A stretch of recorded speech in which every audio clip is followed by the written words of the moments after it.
Le petit cheval blanc, le secret de Mounacre. Écrit par Elisabeth Goudge. À Walter Hodge, avec tous mes remerciements.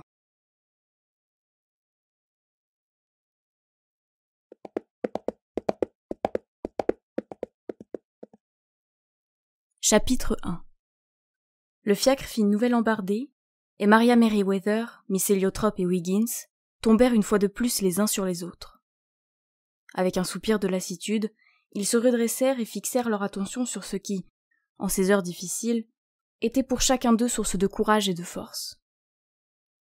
Maria contempla ses bottes, Miss Eliotrop remit ses lunettes en place, ramassa son vieux recueil d'essais français, fourra un bonbon à la menthe dans sa bouche, et malgré la faible lumière, se replongea dans sa lecture. Pendant ce temps, Wiggins recueillait du bout de la langue les miettes de son repas digéré depuis longtemps, et qui collaient encore à ses moustaches.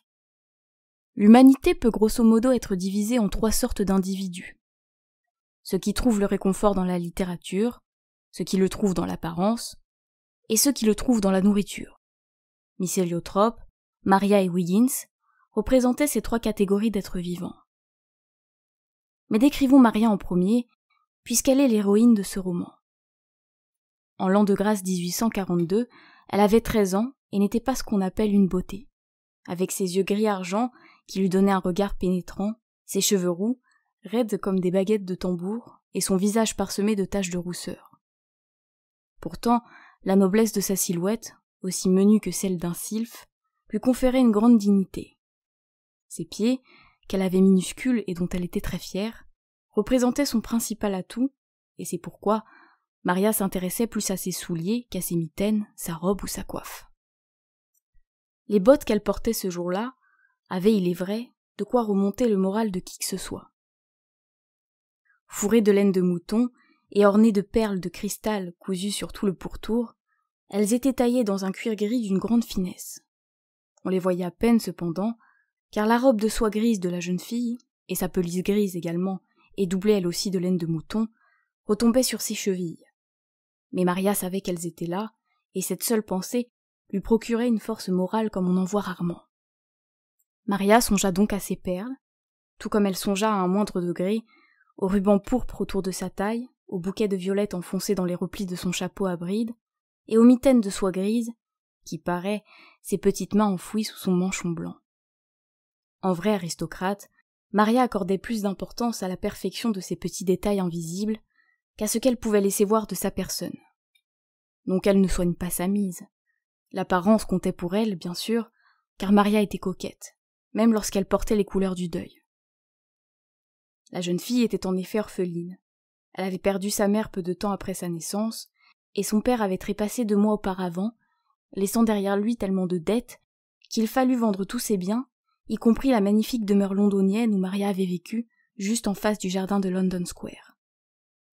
Une fois tout réglé, il restait à peine de quoi payer le transport de Maria et de sa gouvernante à Perles d'Argent, dans le pays de l'Ouest, une région inconnue de l'une et de l'autre. C'est là qu'elle vivrait désormais, au manoir de Lune Claire, chez un cousin éloigné de Maria et son plus proche parent encore vivant, Sir Benjamin Merriweather. Mais ce n'est pas sa situation d'orpheline qui déprimait Maria et la faisait se tourner vers la contemplation de ses chaussures pour y puiser le réconfort. Elle n'avait gardé aucun souvenir de sa mère. Quant à son père, un militaire presque toujours à l'étranger avec son régiment, il n'avait jamais vraiment occupé une grande place dans son cœur. Ce n'était pas non plus la compagnie de Miss Eliotrop. Elle s'occupait de Maria depuis si longtemps que la jeune fille ne concevait pas la vie sans elle. Et puis, elle était surtout celle qui lui avait prodigué tout l'amour qu'elle avait jamais reçu jusqu'alors. Non, Maria broyait du noir à cause de l'extrême tristesse de ce voyage et de la vie austère qui l'attendait sûrement à Lune Claire. Maria ne connaissait rien à la campagne. C'était une fille de la ville, habituée au luxe, et dans sa belle maison londonienne, elle en avait largement profité. Mais maintenant, en juger par cette voiture, son cousin ne devait pas vivre dans l'opulence. Le fiacre était affreux et encore plus inconfortable que la diligence qui les avait amenés de Londres à Exeter où elle l'avait pris. La banquette était dure et à moitié mangée par les mythes, et le sol jonché de plumes de poules et de brins de paille qui s'envolaient à chaque courant d'air glacial, s'engouffrant par les portes mal jointées. Quant aux 2 chevaux pis, bien que leur robe brille, et qu'ils soient visiblement bien tenus, détail que ne manqua pas de remarquer Maria, car elle adorait les chevaux, ils étaient âgés, massifs, et avançaient lentement. Le cocher, enfin, un vieil homme tout ratatiné, qui tenait plus du gnome que de l'être humain, portait un manteau si souvent rapiécé qu'il était difficile de deviner sa vraie couleur, et un chapeau de castor, trop grand, qui lui tombait sur l'arête du nez, si bien qu'on ne voyait pratiquement pas son visage, à l'exception de son sourire édenté et de sa barbe grise. Pourtant il semblait gentil, et les avait noyés sous un flot de paroles tandis qu'elle s'installait dans le fiacre, et qu'il leur couvrait les jambes avec un vieux plaid déchiré, sauf qu'à cause de ses nombreuses dents manquantes, elle n'avait pas compris la moitié de ce qu'il disait. Et à présent, à cause de l'épais brouillard de février qui enveloppait la campagne, elle le voyait à peine, à travers le carreau qui les séparait de l'avant de la voiture. Cela dit, elle ne voyait pas grand-chose non plus du paysage. Leur seule certitude, c'est qu'il y avait tellement de nids de poules sur la route qu'elles étaient sans cesse ballottées de droite à gauche et secouées de haut en bas. Et bientôt il ferait nuit, et il n'y aurait aucun de ces nouveaux réverbères qui éclairaient alors les rues de Londres, mais seulement l'obscurité profonde et inquiétante de la campagne. Sans compter qu'il faisait un froid de loup, et qu'elle voyageait depuis une éternité, semble-t-il, sans qu'aucun signe n'atteste de leur arrivée prochaine. Miss Héliotrope souleva son livre et le porta à quelques centimètres de son nez, bien décidée à terminer avant la tombée de la nuit l'essai qui traitait de l'endurance.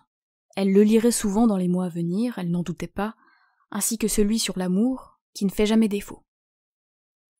Elle avait découvert ce dernier le soir de son arrivée dans la maison de Londres, lorsqu'elle prit ses fonctions auprès de la petite Maria. Jamais elle n'avait vu un bébé aussi vilain, avec ses drôles d'yeux couleur d'argent, et son air, alors même qu'elle n'était qu'un nourrisson, de se savoir de sang bleu et de penser grand bien de sa personne. C'est après avoir lu cet essai sur l'amour que Miss Héliotrope décida d'aimer Maria et de ne jamais faillir dans son amour pour elle jusqu'à la fin de sa vie.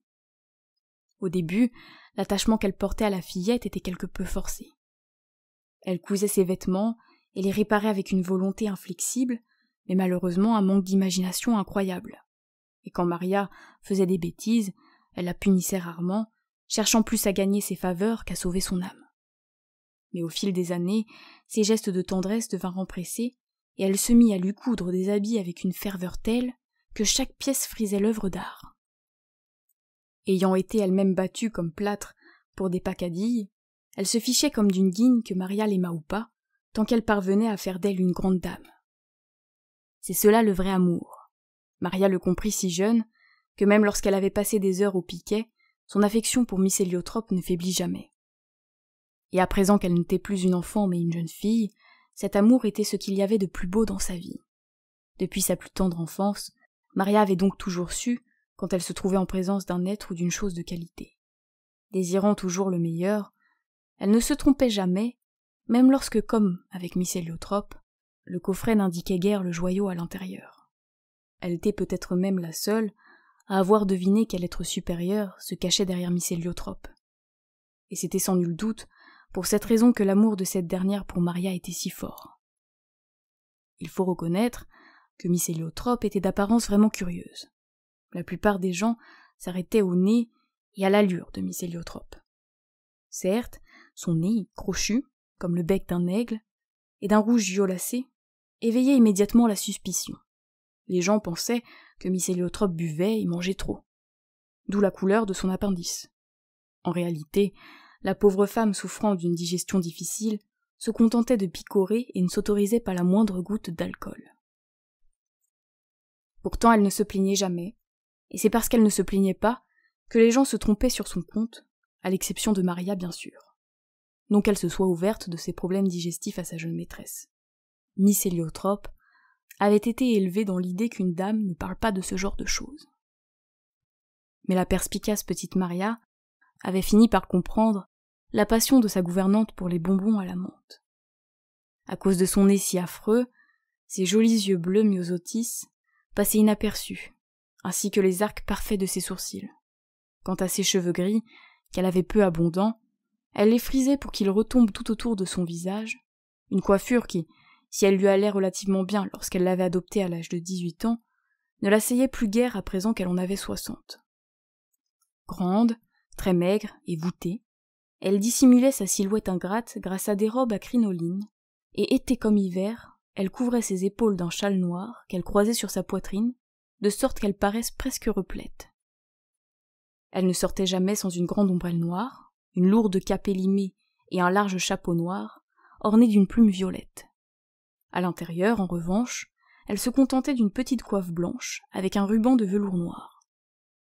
Elle portait tout le temps des mitaines de soie noire et un réticule dans lequel elle rangeait un mouchoir immaculé qu'elle parfumait à la lavande, ses lunettes et sa boîte de bonbons à la menthe. Pour seule parure, elle mettait un médaillon en or de la taille d'un œuf de Cannes. Maria ignorait ce qu'il renfermait, car chaque fois qu'elle interrogeait Miss Héliotrope, celle-ci ne répondait pas. Il y avait peu de choses qu'elle refusait à sa chère Maria.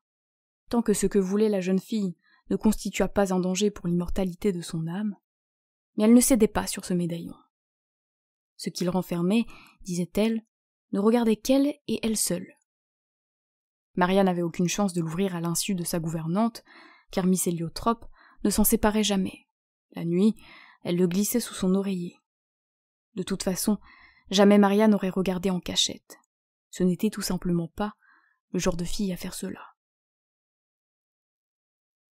Maria, quoique vaniteuse et bien trop curieuse, possédait les nobles qualités de l'honneur, du courage et de la méticulosité, et Miss Héliotrope n'était qu'amour et patience. En ce qui concerne Wiggins, dresser la liste de ses qualités est beaucoup plus difficile. C'est même en fait impossible, car il n'en avait aucune. Wiggins était gourmand, suffisant, orgueilleux, paresseux et avait mauvais caractère. Maria et Miss Héliotrope pensaient qu'il les aimait toutes deux, avec dévotion, car il les suivait partout, agitait sa queue poliment quand elle lui adressait la parole, et les embrassait même de temps en temps. Wiggins agissait cependant ainsi non pas par amour, mais par intérêt. Il n'ignorait pas que tout ce qui rendait son existence agréable lui venait de Miss Héliotrope et de Maria, sa nourriture, toujours excellente, et servie avec une rare ponctualité dans un plat de porcelaine verte, qu'il affectionnait particulièrement, son collier de cuir vert, sa brosse, son peigne, son talc parfumé et son savon. Il savait, pour en avoir parlé avec des chiens de basse extraction, rencontrés au parc, qu'on ne pouvait se fier à certaines maîtresses pour veiller comme il se doit au confort de leur animal de compagnie. Aussi avait-il décidé depuis longtemps de se faire bien voir de Maria et de Miss Héliotrope, et de rester avec elles tant qu'elles lui donnaient satisfaction. Mais bien que le caractère moral de Wiggins laissât à désirer, on aurait tort de penser qu'il s'agissait d'un être inutile dans la société, car la beauté est une joie éternelle, et celle de Wiggins était de cet ordre qu'on ne peut décrire que comme incomparable. C'était un épagnol King Charles, à la robe couleur crème foncée, lisse et soyeuse sur tout le corps, à l'exception de la poitrine où elle se transformait en une délicate cascade de boucles rappelant les jabots de dentelle, ornant les chemises des gentlemen. Comme la mode ne voulait pas alors que l'on taille la queue des épagnols, celle de Wiggins ressemblait à une plume d'autruche. Il en était très fier, et la portait comme une banderole au vent, et quelquefois, lorsque le soleil brillait à travers ses fines barbes, elle scintillait tant qu'elle éblouissait presque. Seules ses longues oreilles soyeuses, et les taches au-dessus de ses yeux, n'étaient pas couleur crème, mais du plus joli châtain qui soit. Quant à ses yeux, châtain également, ils exprimaient une douceur à faire fondre tous les cœurs, les propriétaires des 10 cœurs ne sachant pas que la douceur de Wiggins ne s'adressait à personne d'autre qu'à lui-même. De longues franges pendaient à l'arrière de ses pattes. Son museau, long et aristocratique, d'un noir de jais, accueillait de fines moustaches dorées, toujours sous contrôle, et sa langue, d'un beau rose, n'était jamais humide. Car Wiggins ne faisait pas partie de ces chiens émotifs qui vont, les moustaches tremblantes, le museau brûlant et la langue pendante. Il savait que toute forme d'émotion excessive nuisait à la beauté, et ne s'y adonnait donc jamais. Sauf peut-être, mais alors un tout petit peu, pour la nourriture. La bonne chair le bouleversait au plus haut point, tant le plaisir qu'il prenait était intense, et profonde, la gratitude à l'égard des bonnes fées qui, à sa naissance, l'avaient gratifié d'une excellente digestion et d'une silhouette svelte, contre laquelle les excès de table ne semblaient rien pouvoir faire. Ce dîner à l'auberge d'Exeter avait vraiment été excellent, avec ses côtelettes, ses haricots verts et ses pommes de terre au four, prévus au départ pour Miss Héliotrope, mais que la gouvernante n'avait pas honoré. Wiggins caressa d'un air rêveur ses moustaches dorées du bout de sa belle langue rose. Si la nourriture à Perle-Argent était aussi succulente que ce repas à Exeter, il était prêt à supporter en silence tous les brouillards et tous les fiacres pleins de courants d'air de la terre. Il faisait nuit noire à présent. L'étrange cocher s'arrêta, descendit de son siège, et tout en souriant aux occupants de la voiture, alluma les 2 antiques lanternes suspendues de part et d'autre de son véhicule. Malheureusement, elles n'éclairaient pas beaucoup et ne laissaient voir des fenêtres que la brume portée par le vent et les talus couverts de fougères humides qui bordaient la route. Celle-ci devenait de plus en plus étroite, les feuilles frottaient de chaque côté du fiacre, et comme elle était par ailleurs de plus en plus défoncée et pentue, la voiture cahotait et filait dangereusement le long de ce qui semblait être une falaise impressionnante. L'obscurité régnant, Miss Héliotrope renonça à lire et Maria à contempler ses bottes. Mais ni l'une ni l'autre ne se plaignit, car les vraies dames ne se plaignent jamais. Maria joignit les mains sous son manchon et Miss Héliotrope sous son manteau, puis elles serrèrent les dents et prirent leur mal en patience. La fatigue aidant, nos 3 passagers durent s'assoupir malgré le froid, car c'est avec un choc qu'ils découvrirent que la voiture était arrêtée et que le paysage avait changé. Les talus, couverts de fougères, avaient disparu, et à la place, tout près des portières du fiacre, couraient de solides murs de pierre d'un magnifique gris argenté. À l'avant, qui bloquait le passage, se dressait une paroi rocheuse. « Nous serions-nous trompés de chemin ?» demanda Miss Héliotrope. « Il y a une porte dans la roche !» s'écria Maria en se penchant dangereusement par la fenêtre du fiacre. « Regardez !» Miss Héliotrope se pencha à son tour et vit en effet, encastrée dans la roche, une porte en chêne usée par les intempéries. Elle était si vieille que sa couleur se fondait presque à celle de la pierre, mais suffisamment large pour laisser passer une voiture. Une chaîne rouillée pendait au mur. « Le cocher vient de sauter à terre !» s'exclama Maria. Le regard brillant d'excitation, elle observa l'espèce de gnome s'approcher à petits pas de la chaîne, s'en emparer à 2 mains, s'y accrocher comme un singe à une branche, puis tirer dessus de toutes ses forces. Un bruit métallique monta alors de l'autre côté de la paroi. Quand il retentit 3 fois de suite, le cocher lâcha la chaîne, sourit à Maria et remonta sur son siège. La lourde porte s'ouvrit lentement. Le cocher lança les chevaux en avant, Miss Héliotrope et Maria se rassirent et le fiacre repartit. La porte se referma derrière eux aussi silencieusement qu'elle s'était ouverte, les laissant une fois de plus, sans lumière, à l'exception de la lueur vacillante des 2 lanternes qui éclairaient les murs couverts de mousse de ce qui semblait être un tunnel. Alors qu'ils s'y enfonçaient, Maria crut apercevoir une silhouette, mais la voiture était déjà loin quand elle se retourna pour regarder plus soigneusement. « Pouah !» fit Miss Héliotrope, avec une moue de dégoût. « Mais où sommes-nous ?» Le tunnel, humide et froid, n'en finissait pas, et les roues du fiacre résonnaient comme le roulement du tonnerre quand il gronde. Mais avant que la peur ne les saisisse toutes 2, elles se trouvaient de nouveau à l'air libre, dans un lieu si beau qu'on aurait dit un monde irréel, merveilleux et féerique. Tout n'était qu'argent. L'herbe qui poussait au milieu des immenses arbres, bordant la route, avait des reflets si argentés sous le clair de lune, qu'elle scintillait comme la plus pure des eaux de roche. Entre les arbres, de magnifiques clairières laissaient voir les pans du ciel noir d'ébène parsemé d'étoiles, et le réseau argenté, formé par les brindilles et les branches, était si délicat que la lueur de la lune filait au travers, aussi légèrement qu'une fine pellicule de poussière d'argent. Une grande quiétude régnait là, et tout paraissait comme enchanté. Pourtant il y avait de la vie parmi ces arbres, même s'il s'agissait d'une vie immobile. Maria vit un hibou, assis sur une branche, un lapin, debout sur ses pattes arrière à côté de la route, clignant des yeux à cause de la lumière des lanternes, quelques biches au loin, et tous brillaient de l'éclat de l'argent, qui dans le plumage, qui dans la fourrure, qui dans la robe. L'espace d'une seconde, elle crut même voir tout au fond d'une clairière un petit cheval blanc, la crinière et la queue ondoyantes, tête dressée, à l'arrière, immobile, comme s'il l'avait vue lui aussi, et la saluait heureux de la rencontrer. « Regardez !» dit-elle à Miss Héliotrope. Mais quand Miss Héliotrope regarda, il avait disparu. Ils roulèrent longtemps, sur un épais tapis de mousse qui étouffait le bruit des roues de la voiture, jusqu'à ce qu'ils passent sous la voûte d'une porte percée dans un vieux mur de pierre grise, munie de créneaux. Maria eut juste le temps de les remarquer, qu'ils l'avaient déjà franchi, et le magnifique parc céda la place à un jardin à la française, avec des parterres de fleurs, des allées pavées, un étang à nénuphars, et des ifs taillés en forme de coqs et de chevaliers sur leurs montures. Le jardin, comme le parc, n'était qu'argent et ténèbres sous la lune. Maria ne put réprimer un frisson de peur sur le passage des chevaliers noirs et des coqs, car il lui sembla qu'il l'observait d'un air glacial.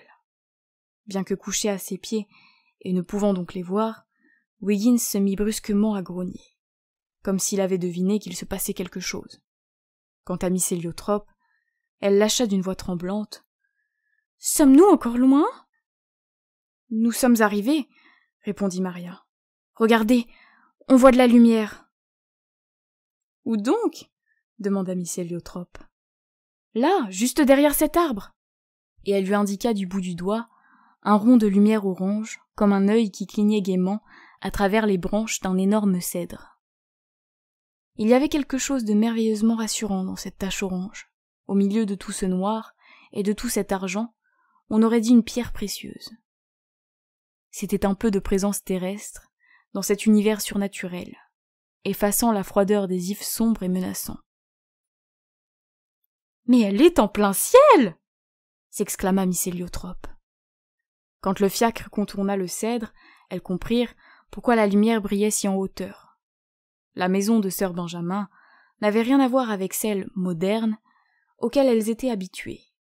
C'était une vieille demeure, plus un château qu'une maison, et la lumière provenait d'une pièce située tout en haut d'une tour.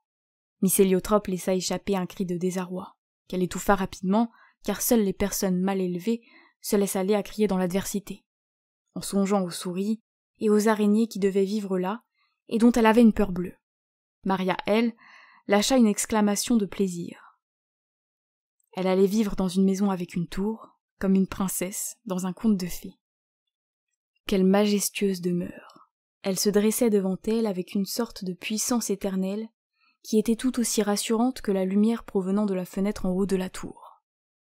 Et bien qu'elle ne soit jamais venue auparavant, Maria eut la sensation d'être chez elle, car les Merryweather vivaient ici depuis des générations, et elle était une Merryweather. Comme elle avait honte d'avoir eu peur à son arrivée. C'était là sa maison, comme jamais sa maison à Londres ne l'avait été, et elle préférait mener ici une existence austère que vivre dans le plus luxueux des palais. Elle sauta à terre, avant même que la voiture ne s'arrête, grimpa en courant la volée de marche qui menait à la lourde porte en chêne massif, et tambourina avec ses poings pour entrer. Ni ses petits pieds légers, ni le martèlement de ses paumes ne firent cependant beaucoup de bruit. Mais quelqu'un à l'intérieur devait guetter leur arrivée, car la porte s'ouvrit sur l'homme le plus extraordinairement âgé que Maria avait jamais vu. « Bienvenue, cousine !» dit-il d'une voix riche et profonde. « Bonsoir, monsieur !» répondit Maria en s'inclinant légèrement. L'homme lui tendit la main, et il suffit à Maria de la prendre pour savoir que dès lors, elle lui vouerait à jamais une immense affection. Son cousin avait vraiment une drôle d'allure, et une fois qu'elle eut posé son regard sur lui, Maria s'aperçut qu'elle ne pouvait guère le quitter des yeux. Très grand, avec des épaules si larges qu'il semblait remplir complètement l'encadrement de la porte, il avait un visage rond et rouge, rasé de près, et un nez si crochu qui éclipsait celui de Miss Héliotrope. Au-dessus de son double menton, sa grande bouche lui souriait, et ses yeux pétillants couleur fauve disparaissaient presque sous ses sourcils blancs et touffus, et sa perruque blanche comme un chou-fleur. Ses habits, quoique passés de mode et curieusement assortis, étaient d'une propreté impeccable. Il avait noué une cravate en dentelle au niton autour de son cou, et son gilet, en satin bleu pâle, brodé de rose jaune et d'œillets rouges, était si beau qu'il jurait presque avec sa vieille veste élimée, sa culotte de cheval et ses bottes couvertes de boue. Comme les hommes qui ont passé la majeure partie de leur vie en selle, il avait les jambes arquées.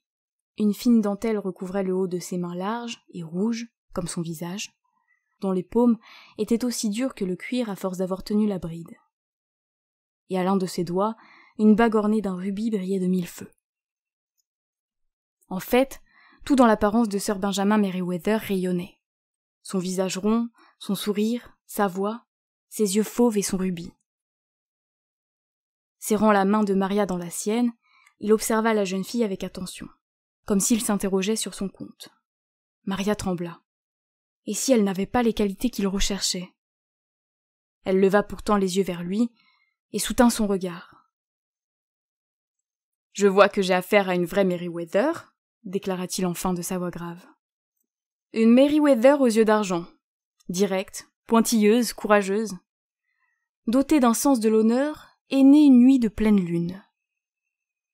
Nous allons nous entendre, ma chère, car je suis moi-même née à midi tapant, et les Merryweather de la lune et ceux du soleil ont toujours eu de l'affection les uns pour les autres. » Il s'interrompit brusquement, soudain conscient de la présence de Miss Héliotrope et de Wiggins qui se tenait derrière Maria. « Chère madame !» s'exclama-t-il en adressant un long regard perçant à Miss Héliotrope. « Chère madame, permettez-moi !» Et se penchant en avant, il lui prit la main et la conduisit avec cérémonie à l'intérieur. « Soyez la bienvenue dans mon humble demeure. » Ces mots sonnèrent curieusement vrais. Sir Benjamin Merryweather pensait vraiment que sa demeure était indigne de Miss Héliotrope. « Monsieur, monsieur !» fit Miss Héliotrope, tout émoustillée, car à cause de son physique ingrat, les hommes ne l'avaient guère habituée à pareille flatterie. « Vous êtes trop bon !» Maria attrapa Wiggins, qui grognait avec dégoût parce que personne ne lui prêtait attention, et referma la lourde porte avant de suivre ses aînés avec un soupir de contentement. Puisque Sir Benjamin n'avait eu besoin que d'un simple coup d'œil pour apprécier la valeur de Miss Héliotrope, tout laissait à penser qu'ils allaient très bien s'entendre. Peut-être pas, finalement, à en juger par le grognement sonore qui, faisant écho au grognement de Wiggins, monta de la cheminée qui chauffait la salle en pierre où Sir Benjamin les avait amenés. Quelque chose qui pouvait passer pour un animal, et un animal assez effrayant, dont le corps semblait s'étirer sur toute la longueur de l'âtre, avait soulevé sa tête couverte de longs poils rudes et fixait la petite figure délicate de Wiggins, qui pointait sous le bras de Maria. Il renifla bruyamment, huma l'odeur de Wiggins, n'en pensa visiblement pas grand-chose, et lui adressa un regard méprisant avant de reposer sa tête sur ses pattes avant. Mais il ne replongea pas dans le sommeil pour autant. À travers une cascade de poils roux, ses yeux, comme deux lampes jaunes, brillaient sur l'assemblée d'un air déconcertant. Déconcertant, car terriblement pénétrant. Si les yeux de Sir Benjamin avaient semblé voir beaucoup, ceux de la créature aux longs poils couchés devant la cheminée voyaient infiniment plus. « Quel genre de bête est-ce » se demanda Maria. « Un chien, sans doute, quoiqu'il ne ressemble pas vraiment à un chien. »« Wolf, le chien » déclara Sir Benjamin, comme s'il avait entendu sa question. « Certains en ont peur, mais je peux vous assurer que vous n'avez rien à craindre de lui. Il est très âgé. Il est arrivé de la forêt de pins il y a plus de 20 ans. Je me souviens, c'était la veille de Noël. Il est resté avec nous pendant quelque temps, et suite à des problèmes ébranlant la maisonnée, il est reparti. Et puis il y a juste un an, la veille de Noël une fois de plus, il est revenu. Il ne m'a plus jamais quitté depuis, et n'a, à ma connaissance du moins, jamais attaqué la moindre souris. »« Vous avez des souris ?» demanda tout bas Miss Héliotrope. « Des centaines !» s'exclama Sir Benjamin gaiement. « Mais nous les traquons grâce à des pièges, et à Zacharia le chat. Zacharia n'est pas là pour l'instant. À présent, mesdames, je vais vous montrer vos chambres. Vous pourrez y déposer vos affaires, et nous dînerons ensuite. » Là-dessus, il s'empara de 3 chandeliers en cuivre, en tendit un à Miss Héliotrope, un autre à Maria, et prenant le 3e pour lui-même, il les conduisit dans la pièce voisine qui, d'après Maria, devait correspondre au salon, quoique, à la faible lueur des bougies, elle ne put le certifier. Sir Benjamin ouvrit une porte, la franchit, et ils se trouvèrent dans l'escalier d'une tour. Les marches en pierre, usées en leur milieu à force d'avoir été piétinées pendant des siècles, tournaient autour d'un noyau. Si Miss Héliotrope commençait à être prise de vertige, Sir Benjamin allait, son chandelier à la main, aussi allègrement qu'un enfant malgré son âge et sa corpulence. Et Maria, qui fermait la marche, grimpait derrière avec l'agilité d'un singe heureux. « 600 ans !» déclara Sir Benjamin gaiement. « Construit au XIIIe siècle par Wolfe Merryweather, porteur d'armes du roi Édouard Ier et fondateur de notre famille, sur une terre que le roi lui avait donnée en signe de gratitude pour sa vaillance au combat. » « Est-ce que le chien venu de la forêt de pins porte le nom de ce Wolfe ?» demanda Maria, après avoir quelque peu hésité à appeler la créature dans la salle en pierre un chien, vu qu'elle avait encore un peu de mal à le considérer comme tel. « Tout à fait, » répliqua Sir Benjamin. « La tradition veut que Wolfe Merryweather ait eu les cheveux au burn, et comme vous avez pu le constater, Wolfe le chien a des poils roux. »« Oui, j'ai remarqué, » répondit Maria. Sir Benjamin s'était arrêté devant une porte. « Mesdames, je vous laisse ici, » dit-il. « Nous sommes arrivés à votre chambre, Miss Héliotrope. Elle se trouve juste au-dessus du salon. Quant à la vôtre, ma chère cousine, elle est à l'étage au-dessus, tout en haut de la tour, » ajouta-t-il en se tournant vers Maria. Sur ces paroles, il s'inclina et entreprit de redescendre l'escalier. Miss Héliotrope, qui pensait sans doute devoir dormir sur une paillasse à même un sol jonché de paille, poussa un soupir d'aise en ouvrant la porte. De taille agréable, sa chambre avait un plancher en chêne presque entièrement recouvert d'un tapis cramoisi, certes usé et percé de trous, mais un tapis quand même. En plus d'un lit à baldaquin, que refermaient des rideaux en velours rouge, il y avait une commode et une énorme armoire en acajou, une coiffeuse habillée de chintz et une bergère à oreiller avec un tabouret pour reposer les pieds. Les murs de pierre étaient lambrisés de bois sombre, et des rideaux en chintz également pendaient des fenêtres. S'ils avaient grand besoin d'être apiécés, les meubles, eux, étaient cirés d'une propreté toute scrupuleuse. Quelqu'un avait sans doute pensé à son confort, car un grand feu brûlait dans la cheminée, et les bougies au-dessus de la commode et de la coiffeuse étaient toutes allumées. Une bassinoire chauffait même le lit. Quant à ses bagages, ils se trouvaient déjà là, soigneusement empilés au pied du lit. Maria ne s'attarda pas. Une fois assurée que sa gouvernante ne manquât de rien, elle se sauva discrètement, et son chandelier à la main grimpa jusqu'en haut de la tour. Une chambre à elle toute seule. Jusqu'à présent, elle avait toujours dormi avec Miss Héliotrope. Cela ne la gênait pas, bien sûr, puisqu'elle adorait sa gouvernante.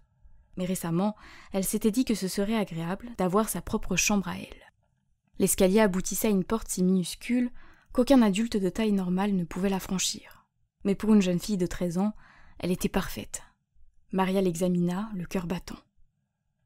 Bien que petite, étroite, basse et manifestement vieille de plusieurs centaines d'années, elle semblait avoir été spécialement faite pour elle. En effet, si Maria avait eu la possibilité de choisir sa porte, c'est assurément celle-ci qu'elle aurait prise. Elle évoquait d'ailleurs plus une porte d'entrée qu'une porte de chambre, comme la porte de sa propre maison. En chêne vert, orné de clous argentés, elle avait en guise de heurtoir un délicat fer à cheval, si poli qu'il jetait des éclats. À sa vue, Maria repensa immédiatement à l'adorable petit cheval blanc qu'elle avait cru apercevoir dans le parc et qu'elle avait voulu montrer à Miss Héliotrope. Un loquet en argent fermait la porte. Quand Maria le souleva, il émit un cliquetis accueillant, comme s'il lui souhaitait la bienvenue. La jeune fille entra, referma la porte derrière elle, posa le chandelier par terre, s'adossa au mur et parcourut la pièce du regard, la bouche entr'ouverte, le visage rosy et les yeux brillants comme des étoiles. Aucune plume ne pourrait rendre justice au charme exquis et à la beauté de la chambre de Maria. Circulaire, puisqu'elle se trouvait tout en haut de la tour, elle-même ronde, elle n'était ni trop grande ni trop petite, mais de la taille idéale pour une fille de 13 ans. Elle possédait 3 fenêtres, 2 étroites en ogive, et une grande avec une banquette installée dans l'épaisseur du mur. Les rideaux, restés ouverts, laissaient voir le ciel étoilé, et dans chaque fenêtre scintillaient les flammes des bougies de plusieurs appliques en argent. Bien sûr, c'était la lueur de l'une d'elles que Maria avait aperçue à travers les branches du cèdre. Les murs n'étaient pas lambrisés de bois, comme chez Miss Héliotrope, mais en pierre gris argentée. Les nervures du plafond, voûtées, se rejoignaient au centre de la pièce, telles les branches d'un arbre, pour former une lune figurant une faucille, entourée d'étoiles. Il n'y avait pas de tapis non plus sur le plancher en chêne, mais une peau de mouton blanc était posée à côté du lit, de sorte que les petits pieds nus de Maria rencontre quelque chose de doux et de chaud quand il toucherait le sol le matin. Des rideaux bleu pâle, brodés d'étoiles et taillés dans le même tissu que les rideaux des fenêtres, fermaient le lit à baldaquin sur lequel était étendue une courte pointe faite de délicats carrés de velours et de soie de toutes les couleurs de l'arc-en-ciel. Peu de pièces meublaient la chambre, à l'exception de 2 petites commodes en chêne, d'un miroir rond accroché au-dessus de l'une d'elles, d'un tabouret, d'une aiguillère et d'une cuvette en argent. De toute façon, Maria ne souhaitait pas plus. Un mobilier plus lourd, comme chez Miss Héliotrope, aurait gâché l'harmonie de sa délicate chambre. Tout comme elle ne prit pas ombrage du fait que sa cheminée fut la plus petite qu'elle eût jamais vue. Elle était après tout assez grande pour accueillir les pommes de pin et le bois de pommier qui y brûlait et emplissait la pièce d'une douce fragrance. Mais lorsque Maria entreprit d'explorer plus soigneusement sa chambre, elle découvrit qu'elle n'était pas sans luxe non plus. Sur la tablette de la cheminée se trouvait une boîte en bois bleu remplie de biscuits, en cas de petite fringale entre les repas. Et à côté de l'âtre, un grand panier contenait des bûches et des pommes de pin en quantité suffisante pour chauffer la pièce toute la nuit. Tout était parfait. Si Maria avait eu le savoir-faire et l'adresse, c'est exactement le genre de chambre qu'elle aurait conçu pour elle-même. Car elle se rendait compte que beaucoup de savoir-faire et d'adresse entraient dans l'agencement et la décoration de la pièce. Des artisans adroits avaient taillé la lune et les étoiles du plafond et sculpté les meubles, et la couverture et les rideaux brodés étaient manifestement l'œuvre d'une couturière experte. Maria alla ici et là, rangea son manteau, son chapeau et ses mitaines dans l'une des commodes, peigna ses cheveux devant le miroir, se lava les mains à l'eau de l'aiguillère en argent, touchant toutes ces belles choses du bout des doigts, comme si elle les caressait, et remerciant dans son cœur toutes les personnes qui les avaient fabriquées et qui que ce soit les avait disposées là. Était-ce sœur Benjamin ? Non, ce n'est pas possible, puisqu'il ne pouvait pas passer par la porte. 3 petits coups retentirent brusquement, puis la voix étonnée de Miss Héliotrope se fit entendre, rappelant à Maria que sa gouvernante non plus ne pouvait pas entrer, à cause de sa taille et de sa crinoline. Malgré l'immense affection qu'elle lui portait, Maria ne put réprimer un frisson de joie. Cette pièce serait donc vraiment la sienne. Quand elle ouvrit la porte, une fossette de malice qu'elle n'avait jamais eue jusqu'à présent creusait sa joue. « Mon enfant! Mon enfant !» se lamenta Miss Héliotrope, qui, débarrassée de son manteau et de son chapeau à bride, portait sa coiffe blanche et son châle croisé sur la poitrine. « Quelle porte ridicule! Jamais je ne pourrai entrer !»« Eh non !» fit Maria en gloussant. « Mais comment ferons-nous si vous êtes malade ?»« Je ne serai pas malade, » répondit Maria. « Pas ici, en tout cas. L'air me paraît, en effet, très sain, » concéda Miss Héliotrope, avant de s'exclamer tandis qu'elle parcourait avec des yeux horrifiés la chambre de la jeune fille. « Quelle extraordinaire petite pièce!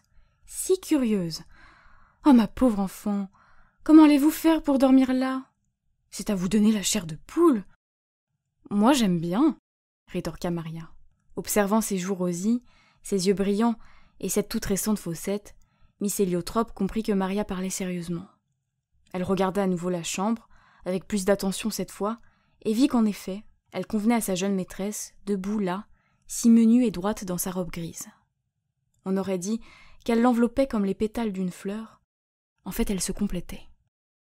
« Très bien, fit Miss Héliotrope. « Tant que vous êtes heureuse, mon enfant, je pense que nous devrions descendre à présent. » Leur chandelier à la main et Wiggins sur leurs talons, elles s'engagèrent dans l'escalier.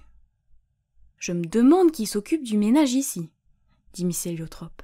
« Je n'ai vu aucune femme de chambre, et pourtant tout est d'une propreté impeccable. Un peu de raccommodage serait utile ici ou là, comme vous avez pu le remarquer, mais à part cela, je n'ai aucune critique à faire en ce qui concerne les domestiques de cette maison. Du moins jusqu'à présent. Mais où sont-ils ? Peut-être nous serviront-ils à table ? Répondit Maria. Mais personne ne les servit à table. Elles se servirent toutes seules. Le souper était délicieux.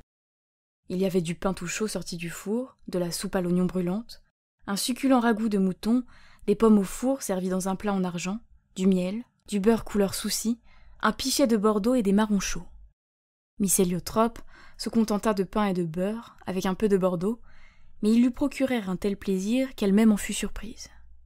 Maria, en revanche, mangea de tout, délicatement, comme à son habitude, mais avec une joie étonnante, chez quelqu'un d'allure si délicate. Sir Benjamin la félicita pour son appétit. « Une solide digestion, comme tous les Merryweather, » dit-il avec une note d'approbation. « Je remarque que votre petit chien a un sacré coup de fourchette lui aussi. » Wiggins, en effet, faisait honneur à la pleine assiette de ragoût de mouton devant lui. Il partageait le devant de la cheminée avec Wolfe, si ce n'est avec des témoignages d'amitié, du moins sans plus de marques d'animosité maintenant. Wolfe et lui avaient, semble-t-il, décidé de s'ignorer, et l'âtre était suffisamment grand pour tous les deux. « On dit que les femmes du pays de l'Ouest sont d'excellentes cuisinières, » déclara Miss Héliotrope, sur un ton légèrement interrogateur. « Maria et vous êtes les premières représentantes du sexe faible à franchir le seuil de cette maison depuis 20 ans, » lui apprit Sir Benjamin. « Mais pourquoi » demanda Maria, sa fourchette en argent à la main. « N'aimez-vous donc pas les femmes ?»« En règle générale, non, » répondit Sir Benjamin. Il se pencha galamment, en se tournant d'abord vers Miss Héliotrope, puis Maria, et ajouta. « Mais les exceptions à la règle ont toujours quelque chose de particulièrement délicieux. » Il s'était exprimé avec une telle sincérité que ni Miss Héliotrope ni Maria ne s'offusquèrent à l'idée qu'elle venait de débarquer dans la maison d'un célibataire misogyne. Pourtant, elles échangèrent un regard de stupéfaction. Difficile de croire qu'un homme ait pu préparer une soupe aussi délicieuse et un ragoût si succulent. Mais elles ne posèrent plus d'autres questions, car Wiggins fit diversion à ce moment-là. Emporté par sa gourmandise, il renversa un peu de ragoût, et un bout de carotte vint atterrir sur le nez de Wolfe. Jugeant l'affront insupportable, celui-ci se leva, outré, et quitta la pièce à pas lents et mesurés, soulevant le loquet de la porte d'entrée avec force bruit. Sa sortie fut si majestueuse, et sa dignité si incomparable, que ce ne fut pas tant son départ que la mise en scène royale l'accompagnant qui attira tous les regards. L'espace d'un instant, toute conversation et mastication cessèrent, et pour la première fois depuis son arrivée, Maria prit le temps de regarder soigneusement l'animal. Un chien ? Quoi qu'en dise Sir Benjamin, elle avait du mal à croire que Wolfe en fût un. Jamais elle n'avait vu de chien avec une tête et un corps aussi massifs et une taille pourtant fine, ou doté d'une telle crinière et d'une queue se terminant par une drôle de petite touffe de poils. Non, vraiment, Wolfe ne ressemblait pas à un chien. Il n'en avait pas l'allure ni... « Êtes-vous bonne cavalière, Maria ?»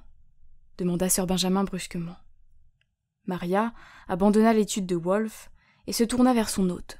« J'adore les chevaux, mais je n'ai jamais appris à monter, monsieur, » avoua-t-elle. « Jamais appris à monter ?» s'exclama Sir Benjamin. « Mais à quoi pensait votre père ? Tous les Merryweather, hommes et femmes, ne sont véritablement heureux qu'en selle. Mon père était rarement à la maison, » expliqua Maria. « Maria n'a pas de costume de cavalière, » précisa Miss Héliotrope, d'une voix angoissée. L'idée de voir sa précieuse Maria partir au galop la terrifiait. « Ce n'est pas grave, » répondit gaiement Sir Benjamin.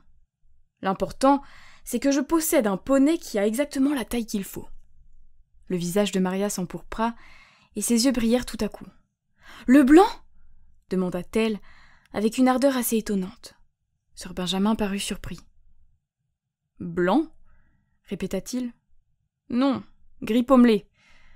Teniez-vous à tout prix à ne monter qu'un cheval blanc ?»« Non, non !» fit Maria, pas tout à fait sincère. « C'est juste que j'ai cru voir un petit cheval blanc dans le parc avant d'arriver au manoir. » Si elle avait surpris son cousin un instant auparavant, par cette simple révélation, il semblait maintenant décontenancé. Il posa son verre si brutalement qu'il renversa un peu du délicieux Bordeaux et fixa sa jeune cousine avec la plus curieuse expression qui soit, mélange d'étonnement, de contentement et de profonde tendresse. Maria en fut si troublée qu'elle ne put réprimer un soupir de soulagement quand il cessa de la regarder et, vidant son verre d'un trait, se leva. « Après un si long voyage, vous devez être bien lasses toutes les deux. Tous les trois si l'on compte le chien. Et aspirer au repos, » dit-il. Bien qu'aussi brusquement congédiées, comme elles ne manquèrent pas de s'en faire plus tard la réflexion, elles regagnèrent leur chambre sans la moindre once d'indignation. Après tout, un peu de bizarrerie n'était-elle pas prévisible chez un homme privé de toute influence féminine pendant 20 ans, sans compter qu'il avait visiblement été surpris. « Vous devez faire attention à ne pas l'effrayer, mon enfant, » déclara Miss Héliotrope, tandis qu'elle montait les marches de la tour. Sir Benjamin est très âgé, et il a vraisemblablement ses petites habitudes. L'obliger à en changer pourrait le perturber. Je ne voulais pas l'effrayer, se défendit Maria. Je lui ai juste dit que j'avais vu... Vous voyez des choses étranges, coupa Miss Héliotrope. Moi-même, j'ai été plus d'une fois choquée par ce que vous me racontiez avoir vu que je ne pouvais voir, comme le coucou de la pendule qui s'était envolé, puis posé sur le toit pour lisser ses plumes, ou cet ami imaginaire que vous vous étiez inventé lorsque vous étiez petite, ce garçon avec un chapeau orné d'une plume, qui jouait avec vous dans le jardin de London Square. Mais il n'était pas imaginaire, s'exclama Maria. Il existait bel et bien. Il existe vraiment. Je suis sûre qu'il vit quelque part en ce moment, même s'il ne vient plus jouer avec moi. Il s'appelle Robin. Il a des yeux noirs, des joues... Mon enfant, interrompit à nouveau Miss Héliotrope, assez fermement. Vous me l'avez décrit des milliers de fois, et je ne peux que vous répéter qu'une telle personne n'existe pas. Maria n'insista pas, car elle ne souhaitait pas se disputer avec sa gouvernante. L'existence, ou la non-existence de Robin, était leur seul sujet de discorde. Miss Héliotrope était profondément peinée par l'incapacité de Maria à faire la différence entre la fiction et la réalité. Et Maria était tout pareillement peinée qu'on mette en doute sa parole. Car Maria ne mentait jamais, et quand elle disait que quelque chose était vrai, rien ne la blessait plus que de s'entendre rétorquer que c'était faux. Arrivées devant la porte au heurtoir en argent, Miss Héliotrope et Maria s'embrassèrent affectueusement et se souhaitèrent une bonne nuit, leurs petits différends oubliés. « Il vaut peut-être mieux que vous gardiez Wiggins avec vous cette nuit, » dit Maria. « S'il y a des souris, il s'en chargera. » Mais Wiggins ne l'entendait pas de cette oreille. Ayant aperçu par la porte entr'ouverte le petit lit à baldaquin avec la courte pointe, il songea que c'était là une couche bien plus confortable que celle de Miss Héliotrope. Ainsi, attiré par ailleurs par l'odeur des biscuits, il entra dans la chambre en trottinant et sauta sur le lit. « Comme c'est touchant !» s'exclama Miss Héliotrope, les larmes aux yeux. « Il sait que vous êtes sa petite maîtresse, et il a compris qu'il devait rester avec vous à présent que vous dormez seul. » Couché en boule sur le lit, Wiggins agita la queue, et ses beaux yeux brillèrent doucement à la lueur de la bougie. « Oh, Wiggins, tu es trop mignon !» s'écria Maria, en courant vers lui pour l'embrasser après que Miss Héliotrope eut fermé la porte. « Tu mérites une gâterie !» Tout en lui choisissant le plus gros biscuit qu'elle put trouver dans la boîte en bois bleu, celui avec une rose en sucre posée dessus, Maria remarqua qu'une nouvelle bûche brûlait, que l'aiguillère était remplie d'eau chaude, et qu'un verre de lait trônait sur la table de la cheminée. Qui avait fait tout cela? Pas le vieux cocher, assurément. Certes, il était assez petit pour passer par la porte, mais pour accéder à sa chambre, il fallait traverser la salle en pierre, et elle ne l'avait pas vu pendant le dîner. Qui que ce soit, son attention lui alla droit au cœur, et c'est avec un sentiment de plénitude que Maria se déshabilla tout en sirotant son lait. Il était chaud et sucré, comme elle l'aimait, et le biscuit, auquel elle ne résista pas, tout simplement délicieux. La vie à la campagne n'allait pas être si rude finalement, comme le vieux fiacre l'avait induite en erreur. Une fois déshabillée, Maria fit sa toilette, enfila sa longue chemise de nuit blanche et son bonnet de nuit à dentelle, éteignit les bougies et grimpa dans le lit pour trouver le matelas garni de plumes d'une douceur extrême, et les draps et les oreillers parfumés à la lavande du lin le plus fin qui soit. Un peu plus tôt dans la soirée, on avait dû y glisser une bassinoire, comme dans celui de Miss Héliotrope, car ses petits pieds rencontrèrent une agréable sensation de chaleur quand elle les y enfonça. L'une des fenêtres était restée ouverte, pourtant l'air qui entrait dans la chambre n'était curieusement pas froid, mais frais et doux. Avec des soupirs d'aise, Maria se pelotonna contre Wiggins, tandis que celui-ci croquait les dernières miettes de son biscuit. Si Wiggins s'endormit presque aussitôt, Maria resta éveillée un moment. Elle revit en songe le magnifique parc et s'imagina en train de courir d'une clairière à une autre. Sa rêverie se transforma bientôt en rêve. Elle était dans le parc au printemps, au milieu des fleurs aux senteurs enivrantes et des arbres qui bavardaient au-dessus de sa tête. Mais dans son rêve, elle n'était pas seule. Robin se trouvait avec elle. Il courait à ses côtés et riait. Et il était exactement comme avant, quand petite fille, elle s'ennuyait toute seule dans le jardin de London Square, et qu'il surgissait brusquement du couvert des arbres pour lui tenir compagnie. Il avait le même âge qu'elle, ou alors était juste un tout petit peu plus âgé, car il faisait une tête de plus que Maria et était de carrure plus forte.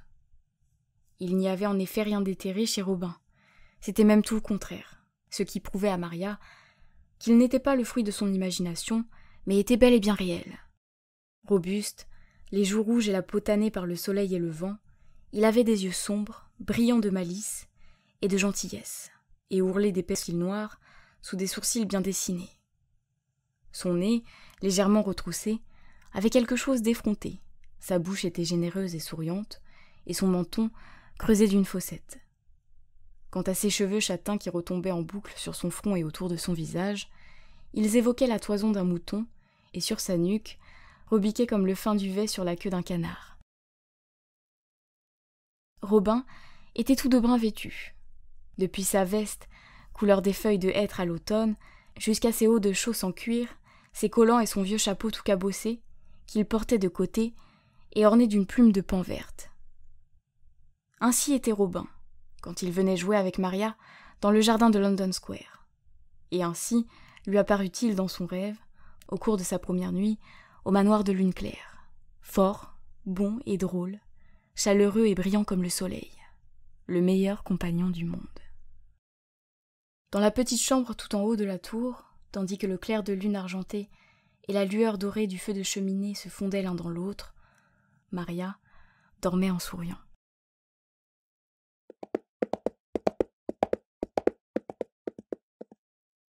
Chapitre 2. Maria se réveilla en sursaut, le soleil dans les yeux. Légèrement surprise par la lumière, le silence et la fraîcheur, elle resta allongée un moment, puis, se rappelant où elle était, elle poussa d'un geste vif la courte pointe sur un Wiggins encore endormi, sauta hors du lit et posa avec délicatesse les pieds sur la chaude et douce peau de mouton. Bien qu'il soit encore très tôt, il faisait bon dans sa chambre. Maria parcourut la pièce du regard et comprit pourquoi. Un grand feu, soigneusement préparé, crépitait dans la cheminée. Seul quelqu'un se déplaçant aussi légèrement qu'une fée avait pu se glisser dans la chambre et l'allumer sans la réveiller. Se chauffant les mains au-dessus des flammes, Maria regarda autour d'elle, en se demandant ce que cette bonne fée avait bien pu faire d'autre pour son confort. Comme elle s'y attendait, elle trouva de nouveau de l'eau chaude dans l'aiguillère. Mais qu'est-ce donc qui reposait sur l'une des commodes? Une nouvelle robe? Maria ramassa l'habit et vit qu'il s'agissait d'un magnifique costume de cavalière, taillé dans un tissu bleu foncé, des plus délicats, et bordé d'un galon argenté.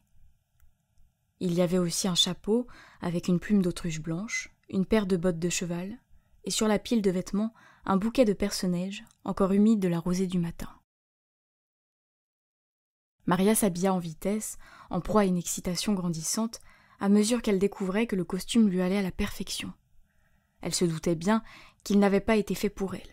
Il n'était plus à la mode du jour, donc elle se soucie de la mode en un lieu aussi hors du temps, et on voyait qu'il avait déjà été porté. Près de l'ourlet, elle aperçut un minuscule accroc, soigneusement rapiécé, avec un fil aussi fin que celui de l'araignée. Les gants et les bottes étaient également un peu usés, par endroits, et dans l'une des poches de la veste, Maria trouva un mouchoir en tulle avec le monogramme AM brodé dans un coin. Pourtant, la tatillonne Maria ne prit pas ombrage du fait que quelqu'un d'autre ait porté cette tenue avant elle. Elle avait l'étrange sentiment, tandis qu'elle boutonnait la veste et y accrochait le bouquet de perce-neige, que la AM du mouchoir l'enveloppait de ses bras affectueux, presque comme sa mère l'aurait fait si elle n'était pas morte. « Il ne m'arrivera jamais rien quand je porterai cet habit, » pensa-t-elle.